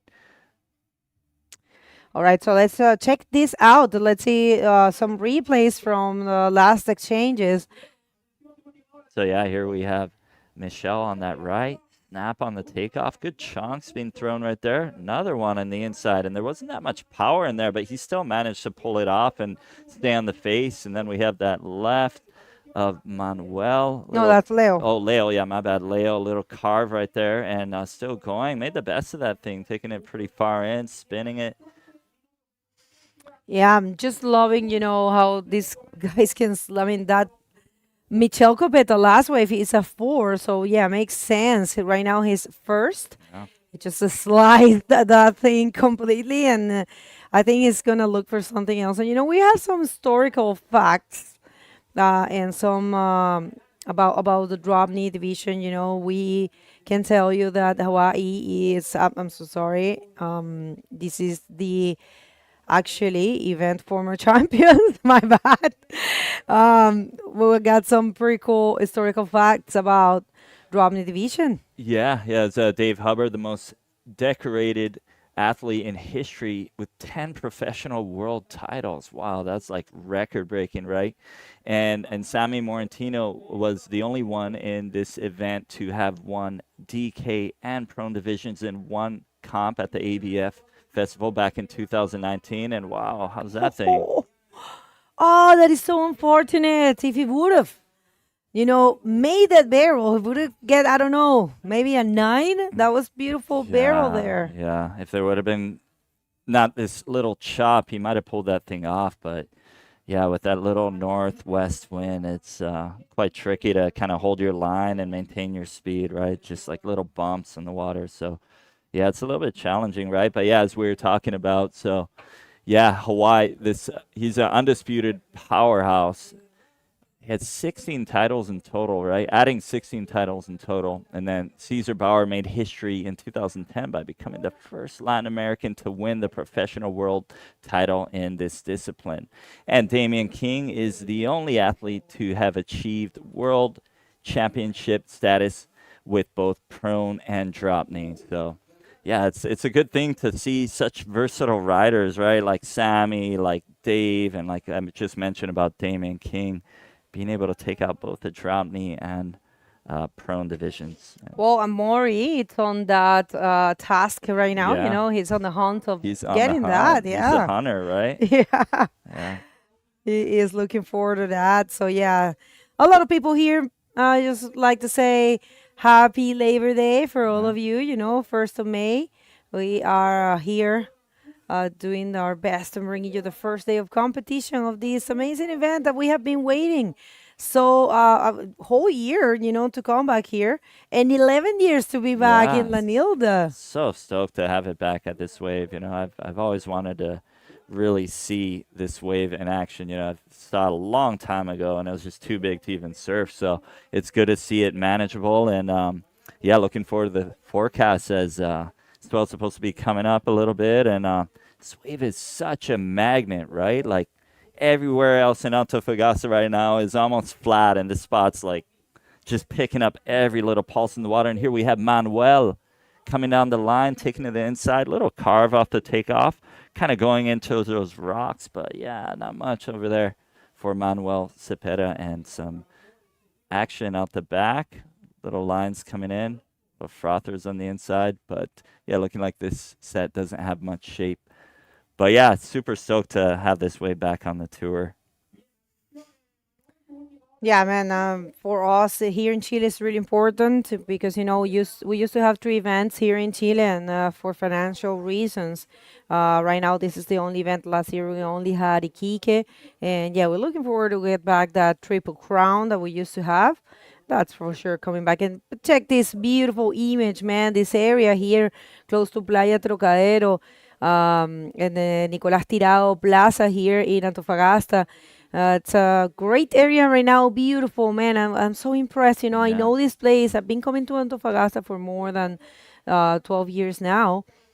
Being here since the first edition of this event. But wait a minute, we have a taker here. Actually, 2 takers. Nice, Leo coming down the line. He's got a good little wall there, so I think something might happen. Wow, a little bounce off that lip. Oh, he almost pulled that off. But yeah, just like I said, those chops, you know, they get you, right? And I think someone took off on that right. I'm thinking it might have been Michelle, right? But Yeah, he's paddling back. yeah. So yeah, let's see what happens there. So yeah, we have the just All right, Check let's. out a replay. All right. all right. So yeah, we have Michelle on that right. Nice snap. Going for that inside. Not much wall, but yeah, he makes it happen. He really worked with that, made the best of it as he could. So good job there by Michelle. And yeah, so now Michelle's still sitting in first position with Leonardo in second, needing a 5.25, and Manuel Cepeda needing a 3.75. Okay, and there is this replay because when we were watching the other replay, we had Manuel Cepeda taking off in this left, and yeah, Manuel trying to get back that qualification zone. Remember, this is a non-elimination round, but there is a benefit of staying in first or second position is that you're going to be skipping a round. You're not going to go to round number 2. You're going straight to round number 3. And, in round number 2, you will have to face big names because it's typical of the repechage, a lot Yes. of big names fall there. Yeah. So, yeah. Yeah, that repechage, right? Like that's just, while it might seem like the non-elimination round might not be that stressful, but actually is, right? Because you want to get to that. People, third I've seen people winning events coming from repechage, Yeah. know. So you can never take that for granted, you know. Definitely. So there you have it. That's a beautiful athlete zone. Thank you to our drone camera. Quality of cameras here, it's amazing. I'm just loving it. Thank you so much to the production team. We also have, Pedro, a Mostrosh, right there, operating alongside with Jimmy in the streaming. Thank you, everyone, and a lot of cameras. We have a camera woman, which is Leticia. She is the one that is taking care of the interviews. Just loving that, more and more. We have women doing different jobs, and it's great. So, situation in the water, we have El Coquimbano coming from Coquimbo, which is also north, but kind of like, I think it's 13 hours from here, maybe a little more. La Serena or Coquimbo, he's actually from Coquimbo. It's Michel Copeta, and he loves his rides. There's a very good ride there called Cabaña, La Cabaña. I surfed there before coming here. We came by car, and man, that's a really good ride. Now I understand why he can handle that well rides. And here we go, Leo Alar taking off on that. Nice. But unfortunately could not pull that off. Just not enough wall, not enough power to push him so he can stay on. But yeah, I've always wanted to see that wave you're talking about in Coquimbo, right? Such a fun looking wave. All right, so slashing that section. This is the local and going for reverse, completing with another mini snap. That's a very complete wave for Manuel Cepeda. Maybe he's gonna get the 325, 26. Yeah, that might get him into that at least second place. And here we have on this right, Michelle taking off. That's a good little wall. Yeah, kind of pulled like a little semi snap there, but. Yeah, it's just tricky right now with these conditions, but these guys are definitely making the best of it. But yeah, I'm curious to see what happens with that last wave of Manuel. He's taking it way to the inside, like almost looks like almost like on the rocks. Yeah, like that was. It will be very cool to watch the replays, because I think Manuel is gonna get that score. It seems like it. He's looking for a 326.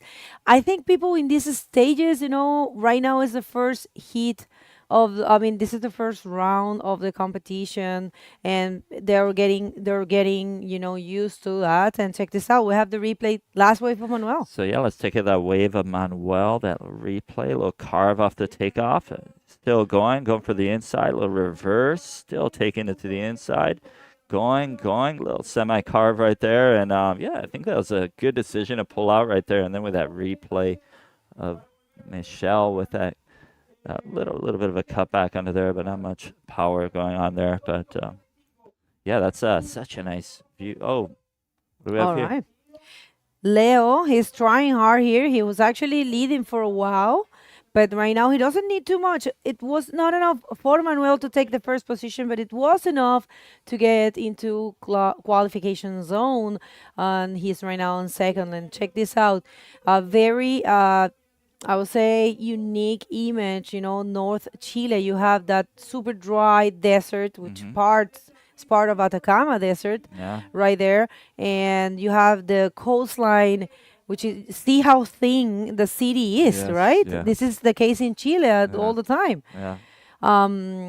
And you have the water. The water is really clear, people, and cold. Yes. So it's super unique, I will say. Yeah, the Humboldt current, right? That's what makes this place like the driest desert on planet Earth, right? That difference of the land temperature and that cold seawater just, create that dry desert climate, right? But yeah, it's just such a bodyboarding paradise. And here we go. I think someone took off on that thing backside. I think that might have been Michelle, but it looks like he might have hit a little chopper there, so wasn't able to pull that off. But yeah, just a minute and a half left in the heat, so things are a little bit stressful for Leo, seeing if he can retain his first or second position, but not much time allowing it, right? And Manuel, wow, what happened there? A little floater off the takeoff, but couldn't really get through it. Got caught up in the white water, but good effort there by Manuel. And not sure, doesn't think he'll get a good score in that, as, I don't think he pulled that off. And Manuel Cepeda, he also had a second position back in 22 in the men division. So he is definitely the most decorated Chilean here. Yeah. With those 2/3 in the DropKnee division and that second position back in 2022. I remember that, man, everyone. Well, and of course, we have to remember that Moises Silva won last year. And that will be, he's the one that reached the higher, point of the competition. But check this out. We have Leonardo Alar there. Yeah. Yeah, hoping to get a replay of that, see what went down for Leonardo, see if he could get that 5.25 that he needs to get out of there, get back in a first. But yeah, looking at that view, that infrastructure, look at the spectators. It's really filled up a lot, right? Since All right, so yeah, we're gonna get to see that in replay. But yeah, this heat it's over. But first, we want to see that last wave. It happened. All right, we're going to see this last wave. That this wave right here counts, okay? This was a little while ago, and this is the last wave of Leonardo Alar, kind of bouncing there on that first area, and yeah, he was not able to do much on that one. So I dare to say that the official results will be, we don't have. We're gonna come back with that, but let's just hit a quick commercial break. I'm gonna come back right after that.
Well, hello, if you're just getting here, first day of competition at the 2026 Antofagasta Bodyboard Festival, and we are right now in the round number 1 for the DropKnee division, heat number 4.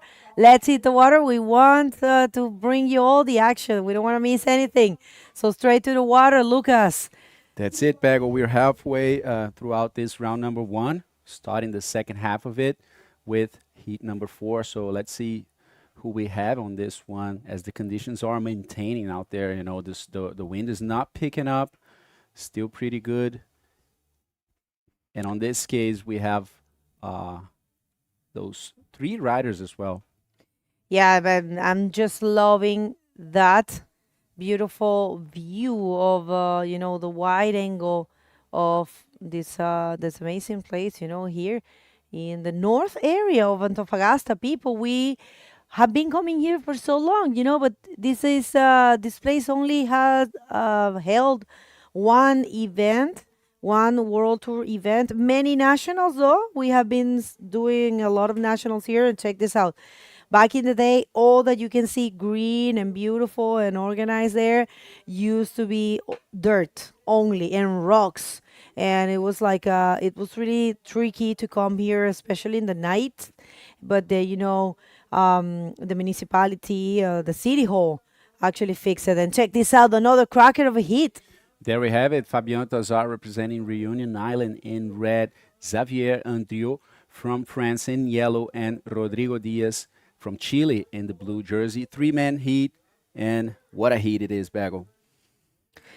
What a hit for sure. This is going to be amazing. So yeah, remember, no one is leaving competition. Only that if the riders finish in first and second position, they will be skipping round number 2. They're not going to go to repechage.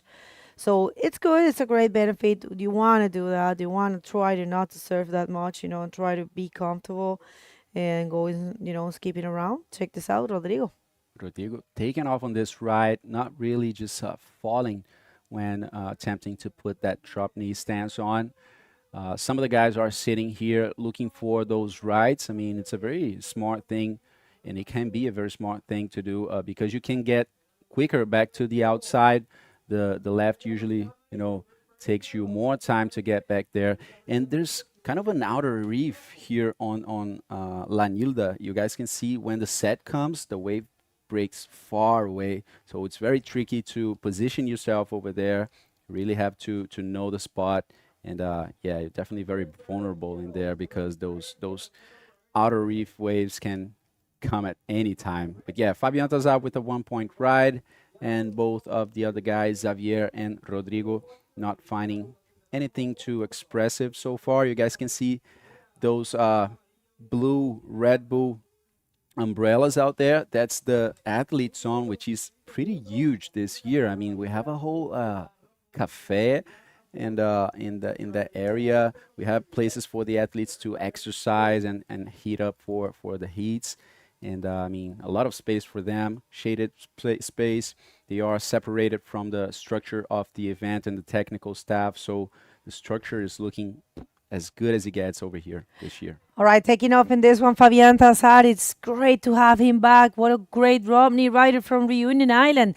Snapping, throwing a lot of water there. I'm loving it. He's got a beautiful style. And, unfortunately, Xavier, just taking advantage of that wave. Of course, it's not going to give him points, but why not, Unwillingly getting better, like that was good to see. I mean, pretty tough. I mean, with the tide dropping, the wave just become more and more hollow. So taking off can be very tricky. And we saw Xavier a little late on that wave, but anyway, it was a fun ride for him. Yeah, I think he was super smart. He was like, okay, that's not going to count in terms of points. But yeah, I'm going to take this opportunity to get barrel, of course. What do you think about that? Let's just check it out. This is the first of Fabian. Yeah, that was actually a good wave, Bago, a long way there. He goes all the way up, throws that snap, releasing the rail, and then the wave just sets up on cracking, just closing on the rocks, and then Fabian manages to get out of that as quick as he could. And I believe that's going to be certainly the best score of the heat, but I believe that's going to be a score that's going to stick throughout these 19 minutes and 30 seconds, because it was quite a long ride. He executed the maneuver, with a lot of technique, a lot of control as well, releasing that rail, which is not very easy, and completing the maneuver to get 5.25. That's what the judges gave to Fabian on this wave. Yeah, I think it's great. It's good to start things with that kind of score. We have seen fairly fairly low scores. I'm sorry, we haven't seen huge scores as of yet. But yeah, a 5.25 is a good score. And Fabian Tazar, he has done well in this event every time we have DropKnee, he will compete and he will impress everyone. And people, right here, if you want to see the system, if you want to follow everything related to the IBC World Tour, you can go to the website. Or if you scan that QR, it will take you to the IBC World. And the scoring system and the live stream and everything is at the website. So make sure to go to ibcworldtour.com and find it there. There it is. I mean, yellow pedaling to this wave. And I mean, on the website, you guys can find the rankings for the past years. You can find the rankings, updated rankings for 2026 after the event in Morocco, and get to know some of the World Tour, what's happening. Check this out. Xavier, quick snap, more of an insider wave, not too expressive, but definitely going to get his best score, while Fabian is taking a look on this one, but not really going as well. Yeah, I'm loving the backhand. It's some people say it's harder, some people say it's easier. It depends if you hold the rail of your board, definitely taking off, it's easier. But check this out, the beautiful city of Antofagasta, the very different, very unique, special city, It's actually quite big. This is only the north area, and Antofagasta extends way to the south and a little bit more to the north. So yeah. And this is actually where the desert meets the ocean. Yeah. If you're coming from Santiago, you will be driving a good 5 hours through the desert. and then you arrive to Antofagasta. It's really beautiful, super unique. And then from here, of course, we have many cities. We have Tocopilla, we have Iquique, and Arica. And yeah, all of those cities are well known for their waves. So yeah, definitely Antofagasta is a key place for for Chileans and the water sports. Yeah, I mean, and it's sitting right next to the driest desert on the planet Earth. I mean, such an interesting contrast here between the desert and the blue waters, and yes, so many good waves throughout Chile, which is basically a coastal country, right? It has such a huge coastline, so many unridden, uncrowded, maybe unknown waves, out there. And check this out, Fabian takes off. Oh, Wow, good ride there for him as well. A shorter wave, but anyway, managing to show a lot of sharpness and an aggressive style as well. The Reunion A. all right. And the French, Xavier, going for another snap and just closing things there with a smaller.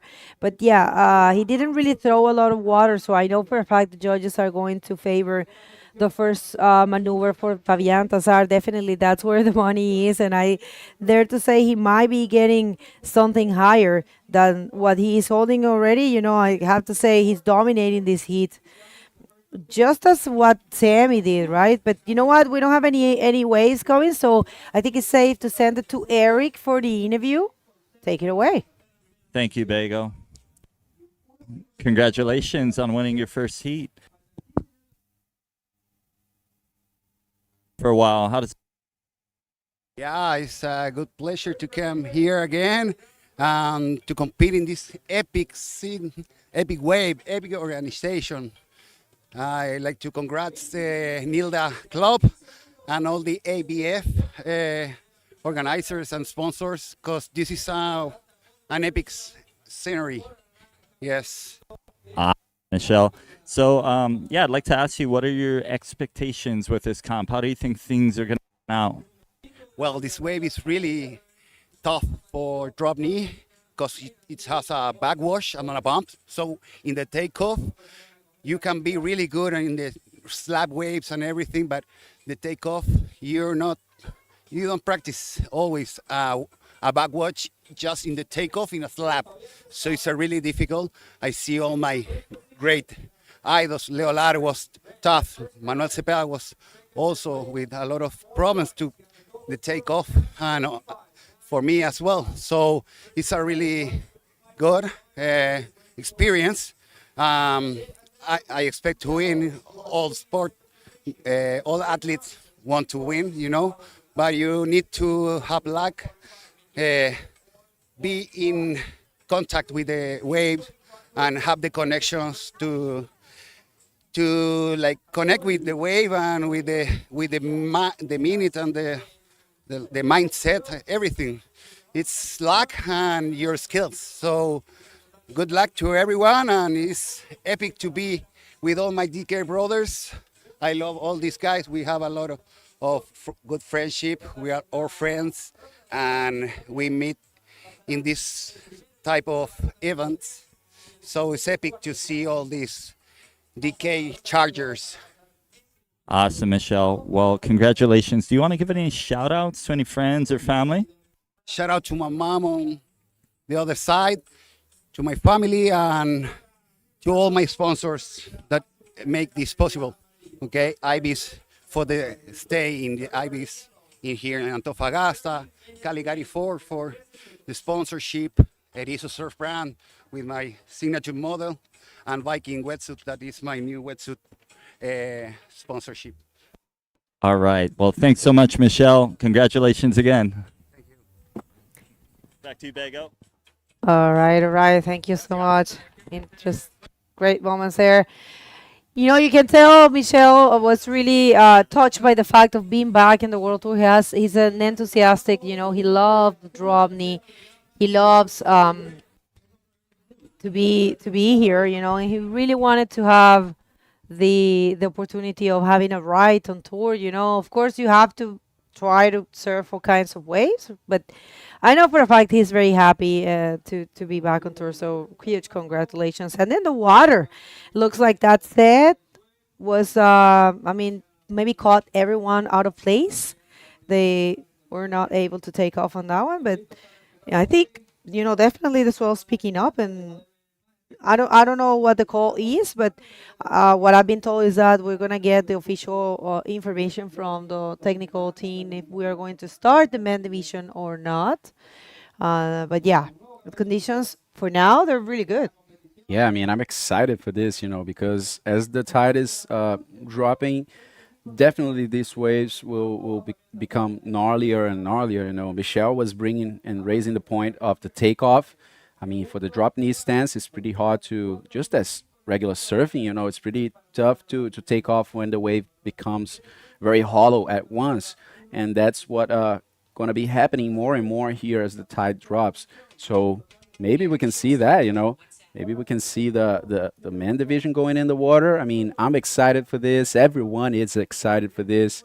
Everyone, is with a big expectation over La Nilda, this wave, the potential that it really has.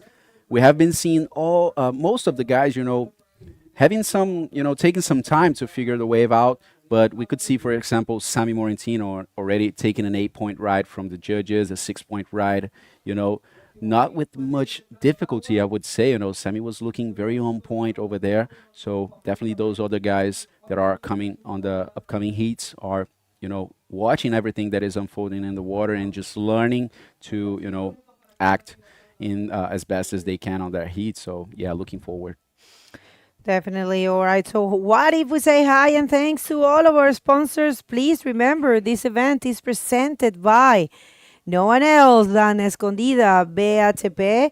Escondida has been supporting this event for a number of years, and this year they're 35 years. Yeah, 35th celebrating their 35th anniversary. So thank you, Escondida BHP, for trusting in this event again. And of course, the Municipalidad of Antofagasta. Check this out, backhand. That's it, the French man throwing that snap on the backhand stance, throws a nice 360, just trying to, collect a few more points for that wave. He already got a 3-point ride on his last one. That's his best score so far, trying to get closer to Fabian.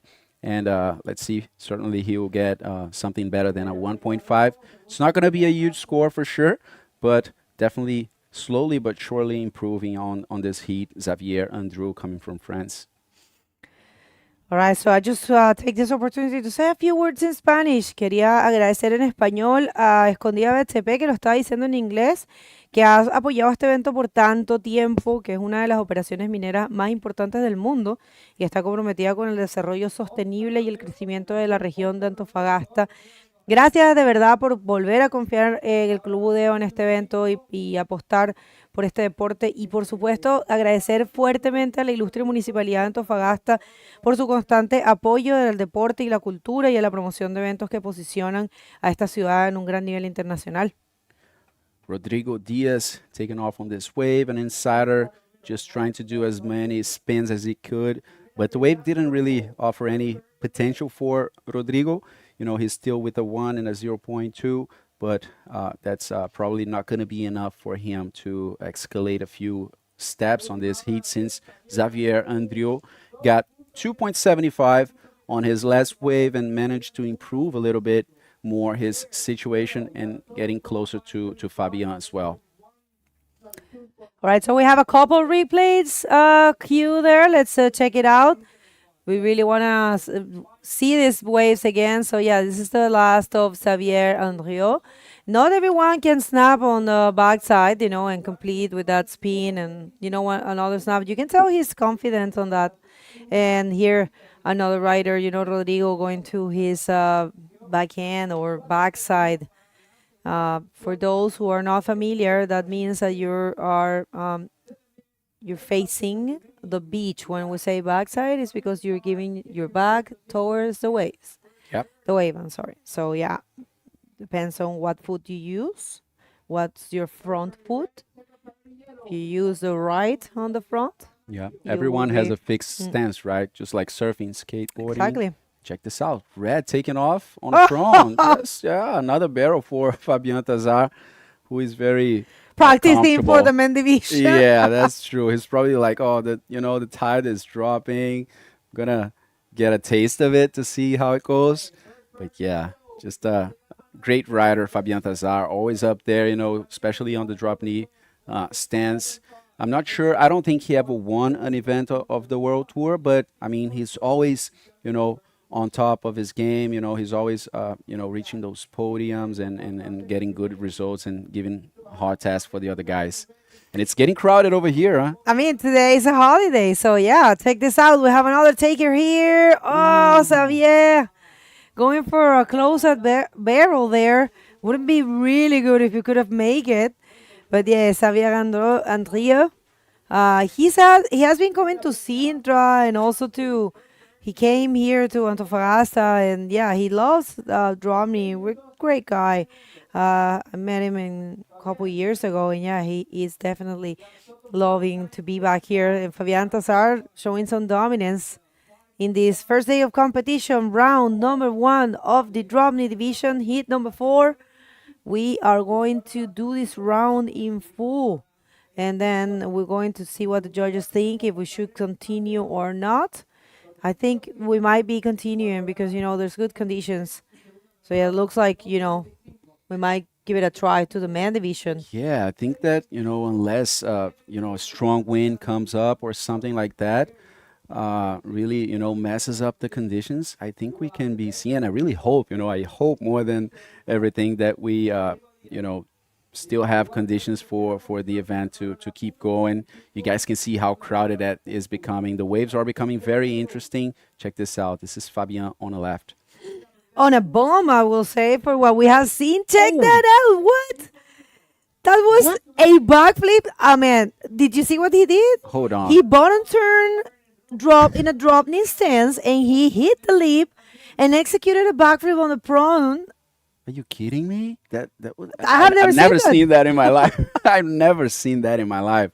But I mean, I don't know wow. if he's going to get points for that, but it was really interesting to see. And check who is entering the water right there. No one else than the Amorei Laverne. Wow. Nice. My God, things are heating up over here. I mean, Amorei definitely got inspired by that. But, I want to see how the judges will score that, because on the drop knee stance, in competition in general, when it's a drop knee competition, if you get waves on a prone stance, you'll be awarded 0 points.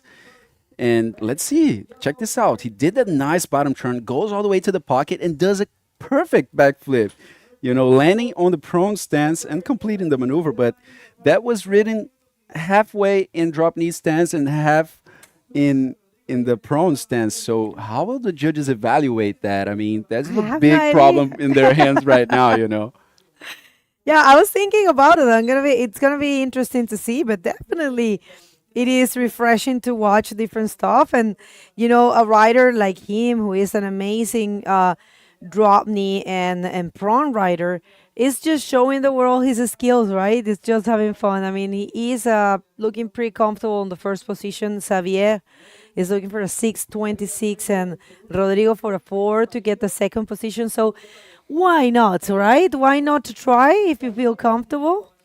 Yeah, that's interesting, but I think that maybe Fabian used it as an escape, because he saw that like he couldn't do really anything on the drop knee stance over there, so he finalized that way. But what a show. Because yeah, I mean, it was amazing to see. But as I just mentioned, if it's a drop knee competition and if you get waves and whatever you do, I mean, it can be something very good. But whatever you do on a prone stance, you'll be awarded It's not 0. counting, yeah. So I believe that was a 1.25 for Fabian on that wave, if that was indeed his 5th wave. Yeah, it makes sense. It was cool to watch, but of course, this is not a prawn competition or a mixed prawn and drop knee competition, but we loved it. I will never forget this. It was, I remember once I saw Luis Perol doing something really crazy, like a flip as well, but he tried kind of do that, what he did, and we called him in an event, the Perol flip, in drop knee. and it was really refreshing, just to watch different stuff, right? Let's check this out. Here comes again Fabian Tazar finding a smaller wave and snapping right in Xavier's face. That was on purpose. Pero Yeah, I mean, free shower, free shower. why not? But the other guys, I mean, it's been a thing forever, right? In surfing, you just It's been a thing throw forever. water in your friend, either for rivalry or friend, just to mess up with the other guys. But yeah, it's always interesting to duck dive when you're when you're coming back on the channel, not to get that shower. When I see that coming, I just look the other way. I hate that. Check this out. Back stance here for Rodrigo Diaz. All right. And yeah, I see it coming all the time, and it just kills me. Because some surfers actually they do it like to show some dominance, especially if they're locals on the spot. If they see you paddling, they're like, hey, there you go. They're snapping It's a your cherry on face. top. Yeah, I know. They're like, this is my place. Who are you? But it was a funny thing to do, He didn't do it in a rude way. All right, so let's check that replay. We can. Loving it. Yeah, so there is Fabian just throwing some water. You can see he put in his hands, Xavier putting his hands in front of his face. But yeah, that was a 3.5 for Fabian, not really making it into his final score. He already has a backup of 4 points, and we are now 40 seconds to the end of the heat. And Amorei getting in the water next. And, things are heating up over here. We're getting to the final parts of this round number 1. This is a non-elimination round, and the next one's going to be different for sure. Unstoppable Fabian Tazar. He wants to do better. I'm just loving how he snaps perfectly and is so strong that, he gets his tail. He dropped his tail, I'm just loving it. And yeah, I think he's just solidifying that first position with that last wave. Maybe not a change of situation, but yeah, I dare to say no one's going to take that first position from his hand. And it's a seal deal for Fabian Tazar and Xavier Andrio. We would like to say congratulations to Rodrigo. He's not going anywhere. He will have another chance in the repechage. We are going to a quick commercial break, and we will be back with more of DropKnee and Amorei Laverne right after this.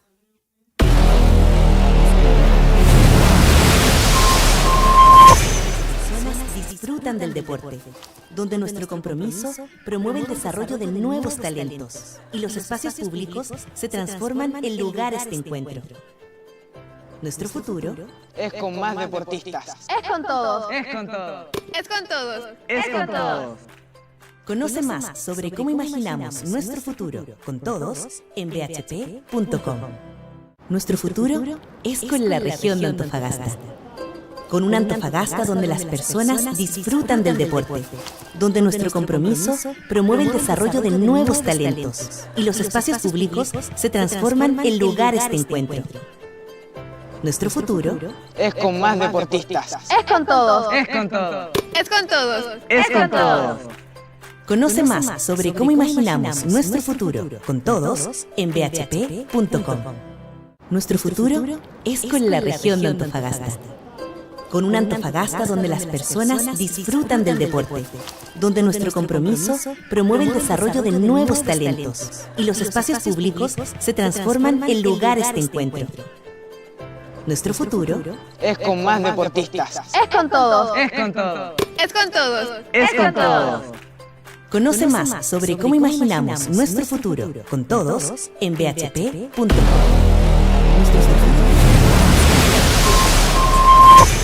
Con una Antofagasta donde las personas... Welcome back, ladies and gentlemen. This is the first day here at the 2026 Antofagasta Bodyboard Festival. And we are just about to see heat number 5 of this round number 1 on the DropKnee division. So let's check the situation out in the water right now to see who we have coming up next on this heat. Yeah, so today we have Amorei Laverne in red. We have Juan Medina in yellow, and we also have Oscar Romero in blue. So yeah, Amorei coming out of representing Spain, originally from Reunion Island. We have Juan Medina representing Peru, and Oscar Romero representing Venezuela. Yeah, that's going to be an interesting one. I mean, Amari, coming from a very good last year. He didn't compete the whole tour. That's actually Fabian getting out of the water from the last heat. I mean, doing some new stuff in the water. Never seen that in my life. Just throwing a backflip, coming from the drop knee stance and landing on the prone stance.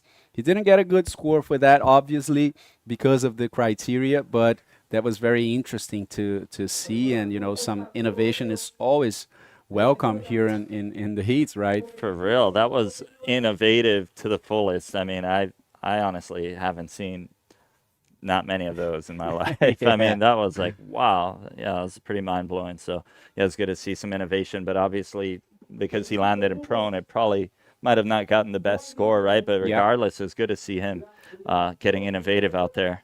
Yeah, exactly. And right now we have Amorei that is competing also in the prone division, of course, and as well in the drop knee stance facing Juan and Oscar Romero. Amorei definitely looking for what Sammy has already achieved, trying to win this event in both divisions and, put his name in history with this achievement as well. And check this out. Yellow Juan Medina on a nice wave, is passing through that section and going up to execute a nice snap. Second one, not as good as the first, but definitely will be a nice score for him. And then we have Amorei taking off with this thing, little snap, threw quite a bit of chunks on that thing, getting out of the white water, going to that inside, and he comes out, pulls it off, another little cutback on the inside. Oh, it was a nice ride for Amorei. Yeah, good looking first ride for him, very sharp maneuver and throwing this rail all the way, and that definitely adds some flavor to that maneuver. And definitely extract a few more points out of that wave. So, yeah, waiting on those first scores over here. This is heat number 5. We'll have a total of 6 heats, if I'm not mistaken. I'm going to double check. And if you guys want to double check as well, you can go to ibcworldtour.com. You click on live on the bottom of your screen. There's a green bar. You click on live, and you'll see all the stats over there. And check this out. Blue coming out deep. Oh my God. That a wind chop, right? Yeah, he wasn't able to put that drop knee stance on and ended up being dragged through that first section. But, Blue came from a very good spot. He came from all the way, very deep, all the way in the back. And that's exactly what Sammy Morentino did, to try it and use all of those sections and all of that space to, make a better line. Definitely making the most of it, right? Taking off as far back as you can to get the most speed possible, get a wall, as much of a wall as can. So, yeah, that was a good strategy there. Yeah, so let's see, because that was just a first attempt, but you can see Blue getting back to that same zone. So looks like he has, something on his mind. He knows where he wants to come from and take off from on the spot. And that's very important here in La Nilda, because it's not that wave that you can get like good insiders. You really have to sit and wait for a good wave that comes from that outer reef, especially when there's some size to it. I mean, on the smaller days with a low tide, you can even get good insiders. But I would say that from this size and bigger than that, you really have to sit on the outside and wait for a good wave on the right spot. Yeah, it's not one of those waves that kind of keeps building, after the main peak. It just kind of loses its power, right? So you have to make the best of it and take off in the very beginning, right? So, yeah, and then waiting for a set to come in. You kind of saw something in there, not much, but that was a little ride on the inside, kind of closing, but. And the first score starts to come out, 3.75 for Moz in red. Taking the lead on this heat. Right after him, we have Juan Medina with a 3-point ride on his first wave, and Oscar Romero with just one attempt on a pretty good looking wave, a 0.75, but he couldn't really perform well. And you guys can see how crowded this is getting over here, guys. This is just 11:21 local time here in Chile right now. And it's 12.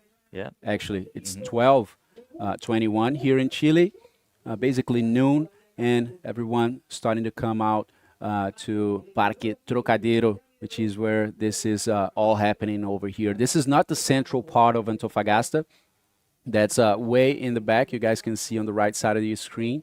That's the central part of Antofagasta. This is a bit northern, but it's an area that has been very well developed, you know, and very recently developed as well, bringing this nice infrastructure that matches this event perfectly.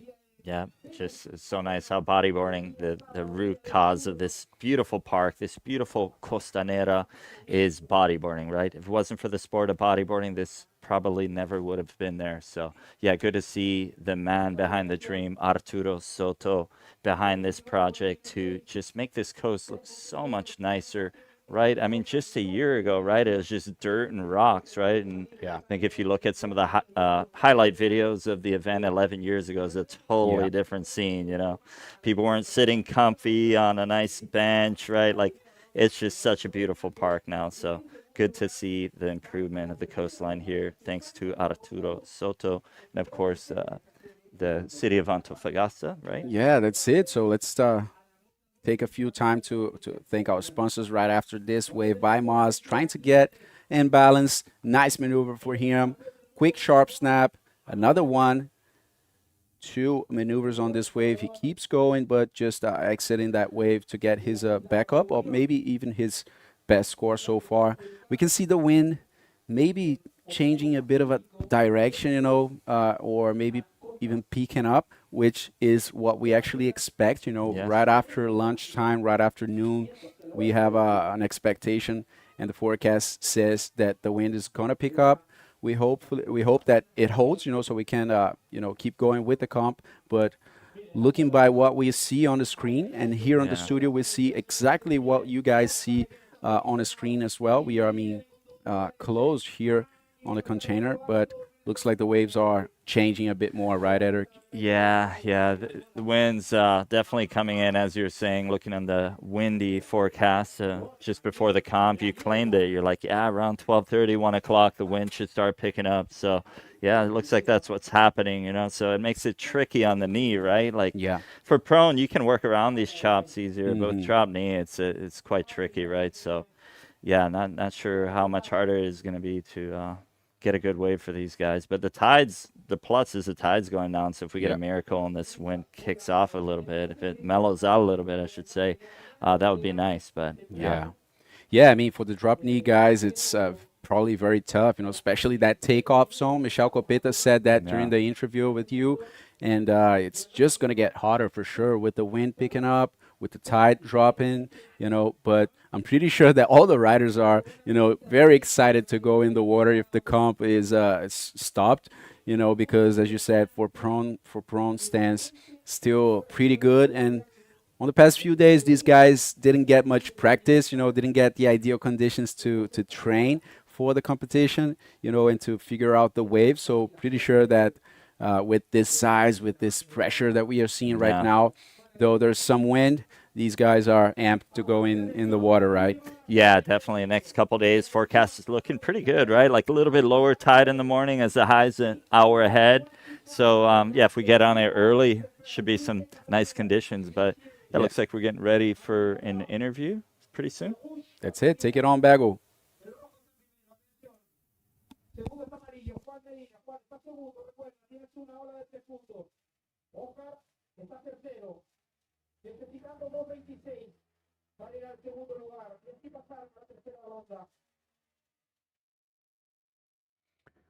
Well, looks like we're having some audio issue over there. We'll be working that out to come back with that interview pretty soon. You guys don't worry at home. Bagel's still there. We're going to hear from Fabian Tazar. It's going to be fixed right away. And in the meantime, we had a 6.25 for Amorei just coming and consolidating that first position in the heat, right? So, yeah, Moz still in the first position.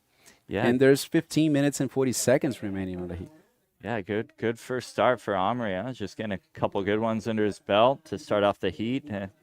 And he's sitting in a good position. So, yeah, he knows how to do it. He's got his strategy, right? Just get a couple good scores right in the beginning and kind of take away the stress a little bit. But, yeah, still a good 15 minutes left in the heat. So a lot could change here. But Yeah, definitely a good spot to be already. I mean, with 10 minutes into this heat, with the total score of 10 points, while the other guys in Juan's case has a 3-point total score.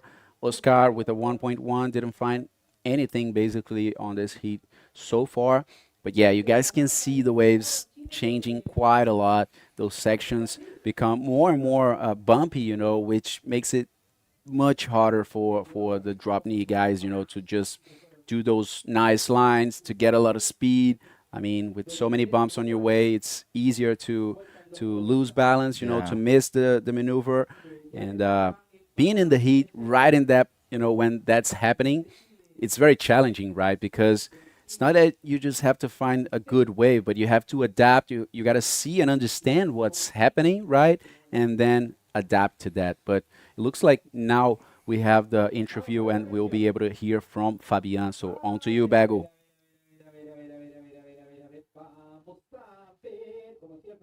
Here. So, Fabian, we were just having a conversation about the maneuver he did, but first of all, how are you feeling to be back in the DropKnee World Tour, with the possibility of becoming a champion? Last time you were really close, so tell the world. I feel so stoked to be here in solo one step for the DropKnee, and I just want to do my best and just enjoy this moment, and because I am lucky to be here. Yes. And now let's speak about that maneuver. Do you have a name for that maneuver? Have you done it before?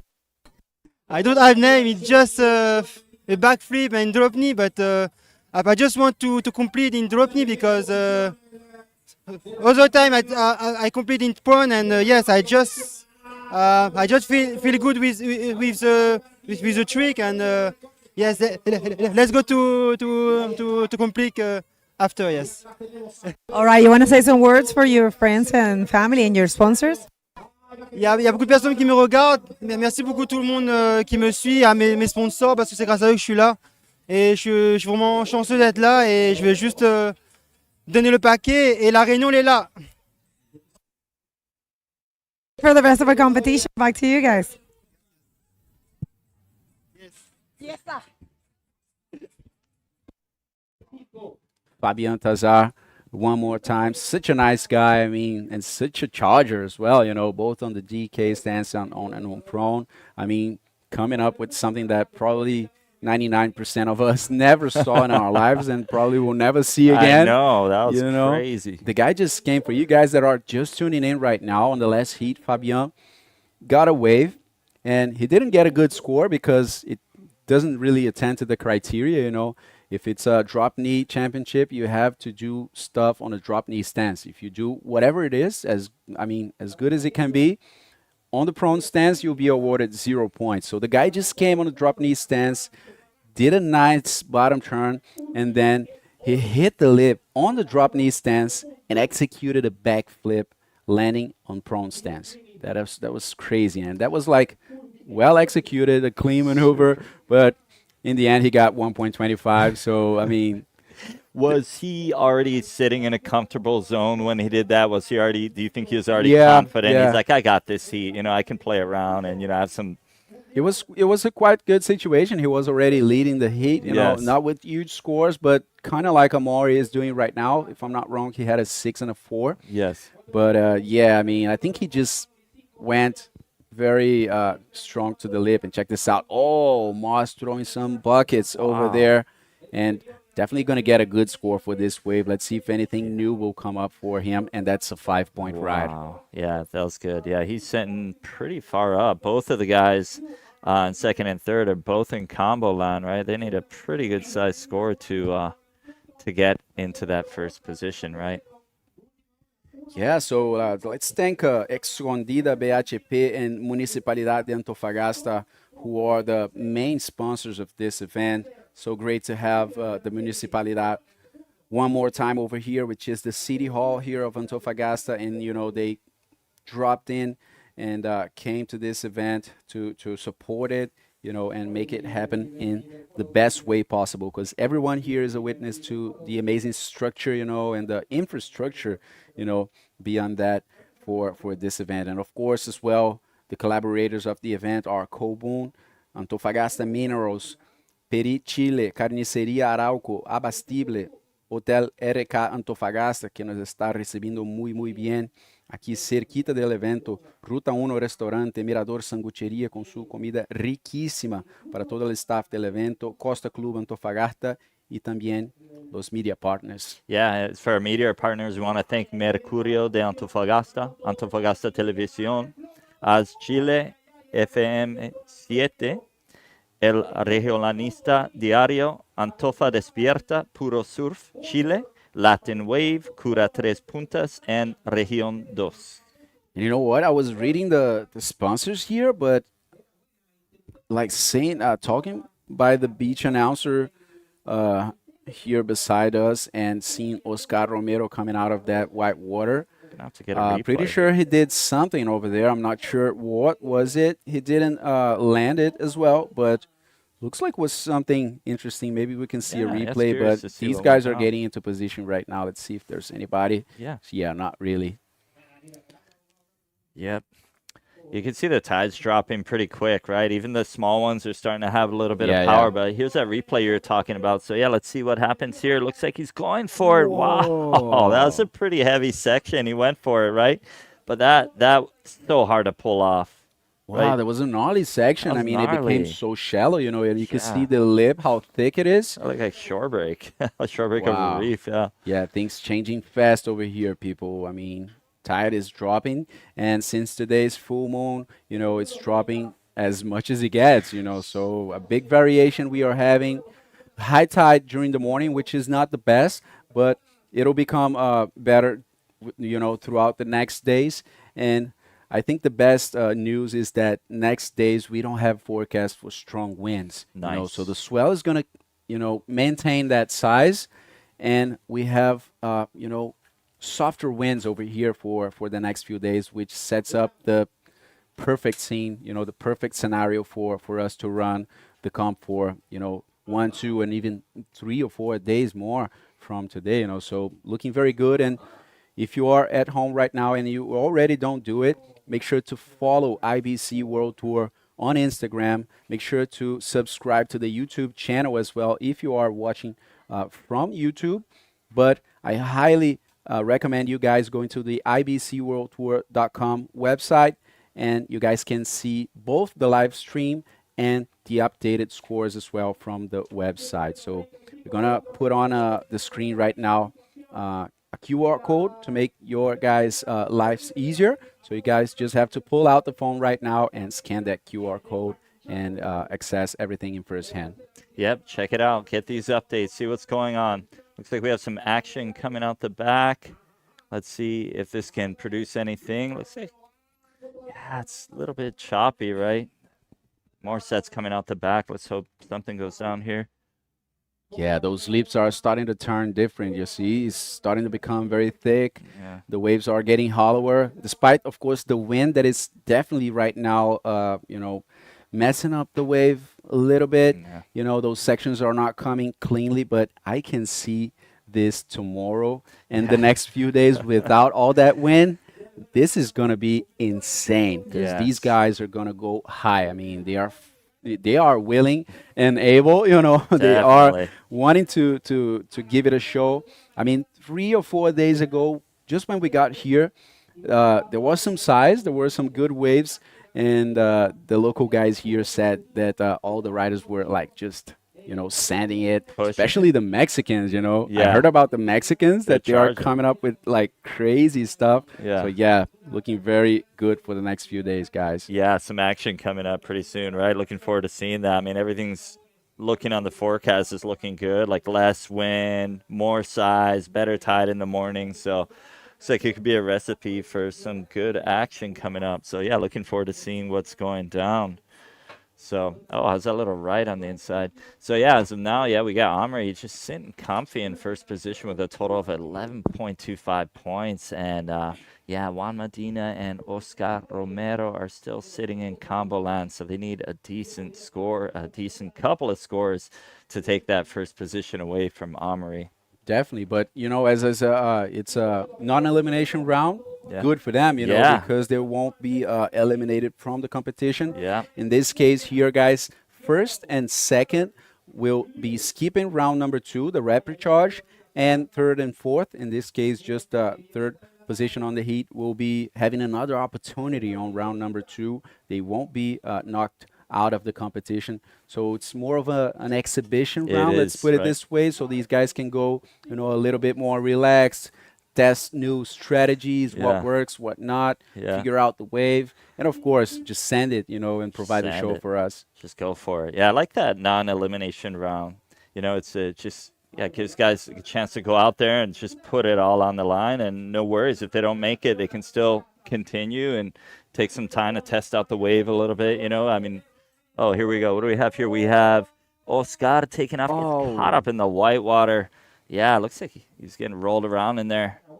Yeah, you know, it looks like Oscar, he has been frustrated in this heat for his Yeah. attempts, but it definitely looks like he's like all in, you know, he's coming from Going for it. very, very deep and looking like, you know, he's just paddling on the biggest wave. So I'm craving to see Oscar, in round number 2 on the rapid charge, which is not going to happen today, guys. We just had confirmation that we'll be finishing the competition today after heat number 6. So we'll just see round number 1 for today, since the wind really is not helping us over here, and we have a good forecast for the next few days. So make sure to follow all the IBC social media. Stay tuned with everything, and of course the event Instagram as well here, the ABF Chile. You guys can see all the news, all the updates, very nice info of the riders and the comp itself through that Instagram as well, and stay updated with everything that is happening and upcoming. Yeah, definitely check that out. Keep updated, ABF and IBC Instagram. So, yeah, just a few minutes left in the heat, right? And a little slow out there. So, yeah, it's you know, they don't really need to take that position from Amorei, but yeah, there is still some pressure, right? As if they do, you know, get at least to that second position, that'll give them that chance to skip that next round, which is always nice. So yeah, here we have the next crew heading out to the scene, and it's gonna be stacked. That's gonna be Jerico Rosero, yes, Alejandro Artiles from Gran Canaria, David Valladares from Venezuela, also representing Gran Canaria, and Jonathan Chaparro. That's gonna be a stacked heat. I mean, some big names coming up, and that's gonna be the closing of this first day here at the 2026 Antofagasta Bodyboard Festival, which is starting in the best way possible. I mean, forecast is just coming just as it was shown, you know, and that's a good sign because next days are looking amazing. So the show's going to be on, and Nilda is definitely waking up for us here. Yeah, it is waking. It's giving the guys a chance to test it out, and forecast is looking good. So, yeah, really looking forward to seeing what goes down in the next couple days. Should be some interesting stuff. Already a great start. Yeah, and you know, I think that this will be a very nice step, because I think that inevitably La Nilda is going to be put into the world scene, you know, for everyone that never really saw this wave breaking. And I mean, it's a lot of people, you know, and I think it has a lot of potential, definitely. Otherwise, the locals here wouldn't choose this spot, you know, to hold this event. And with the conditions that we are, you know, promising here, I think that this event might definitely go to the history. You know, I have a lot of expectation on that. I don't usually say that, you know, but I'm very confident that's going to be very good. I agree. I mean, it's such a great venue for bodyboarding, right? Yeah. It's got a good long wall for DropKnee on the left, and you know, good kind of a quicker wall on the right, but still good for DropKnee. Good takeoff, good snap opportunities, and such an epic wave for prone as well, right? Good barrels, good ramps, good length, not too short, not too long, and channels on both sides. Yeah, and not to mention, it's such a wave magnet, you know? Yeah, that's what I was going to say, right? Yeah, it's I mean, like I was saying earlier. And so exposed. Yeah. Both to swell and the wind as well, right? So as the wind, I mean, if it's very weaker winds, even on shore, it doesn't mess it up too much. But if it picks up a little bit, then it becomes a problem, because the wave is sitting right on a point. Yes. So it's very open. As Eric said, it's a magnet, you know. Probably La Cupola is maybe half that size, I would say, you know. Yeah, if And that even, here man. we have like some bombs popping in. So yeah, I mean, it's amazing. So much potential. Yeah. When I was first looking on the forecast, I saw like, 1 or 2 feet, 2 to 3, and I was a little bit worried, but I can't hear. And I'm like, wow, it's like head high, like, you know, Yeah. like such a magnet, right? Yeah, and it is over, guys. No more waves being served. So official results, it's Amorei Laverne in first, Juan Medina in second, and Oscar Romero will be having another opportunity on the rapid charge round. We're going to call a quick commercial break, and we will be back in no time.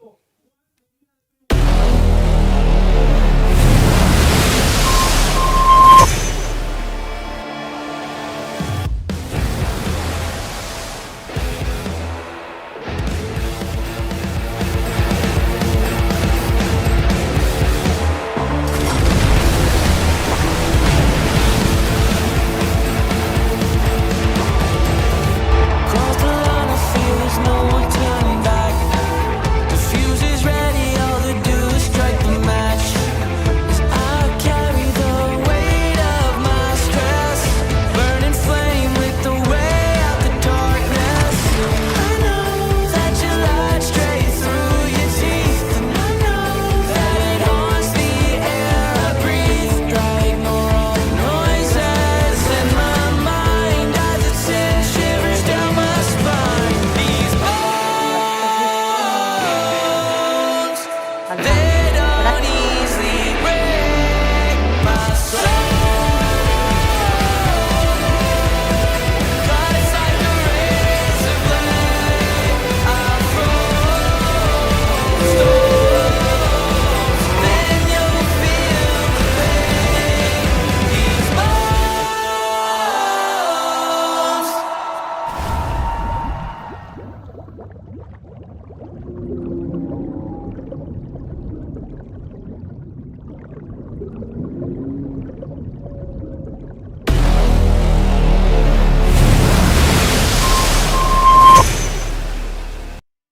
Welcome back, everyone, to the ABF. We're heading into Heat 6 of the round 1 of the DropKnee division. Let's take it to the water.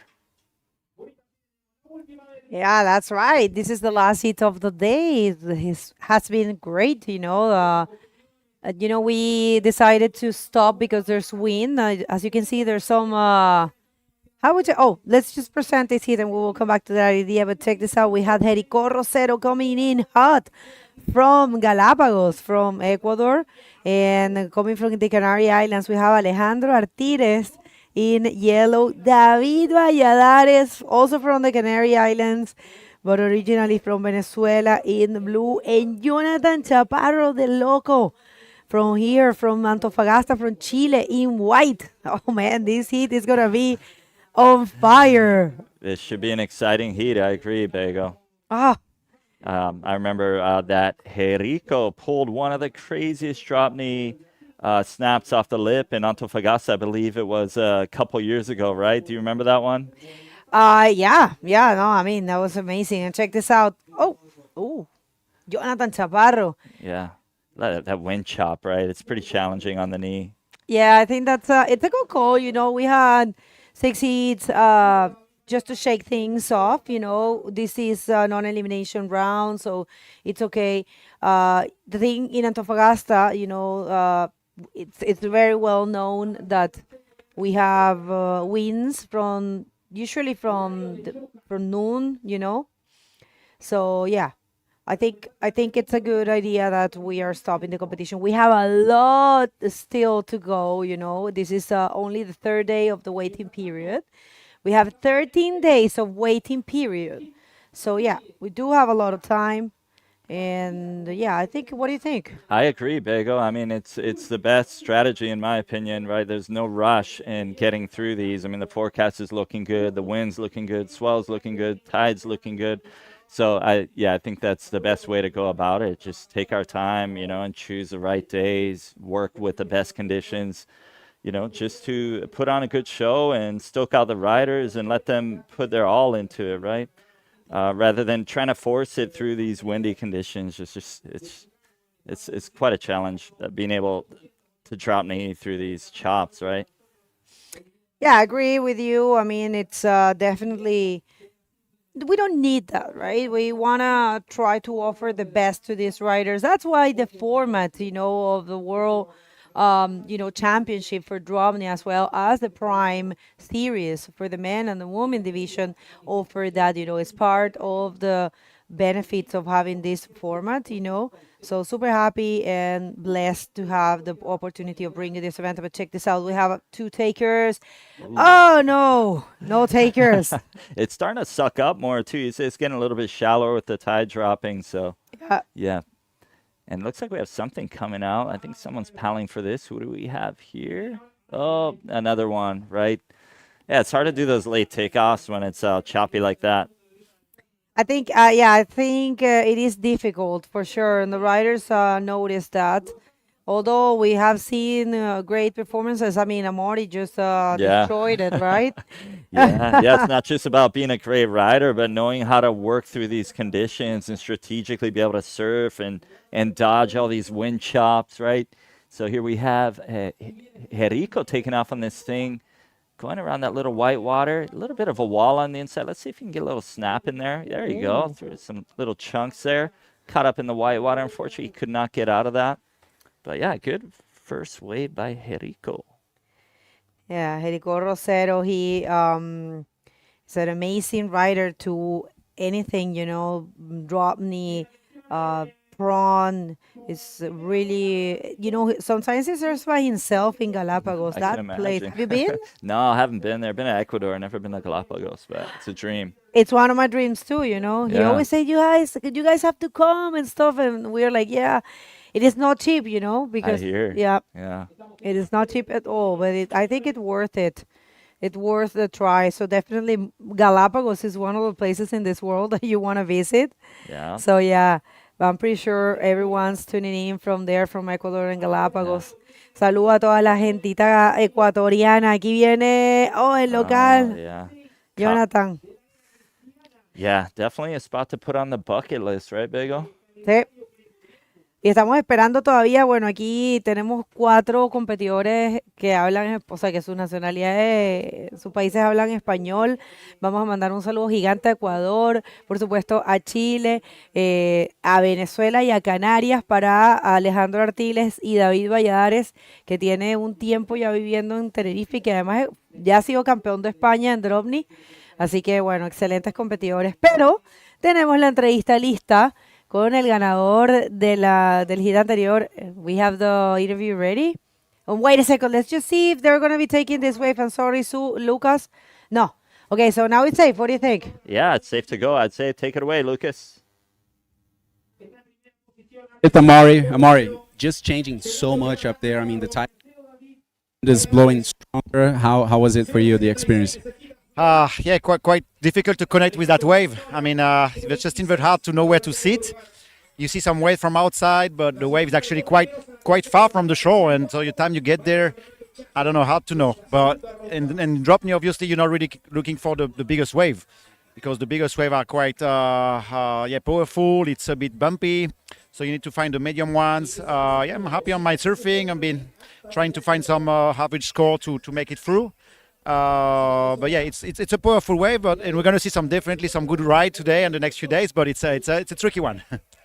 Coming from last year, which didn't follow the whole tour, but anyhow, are you feeling this year also here, splitting your attention between the prawn stance and the DK division?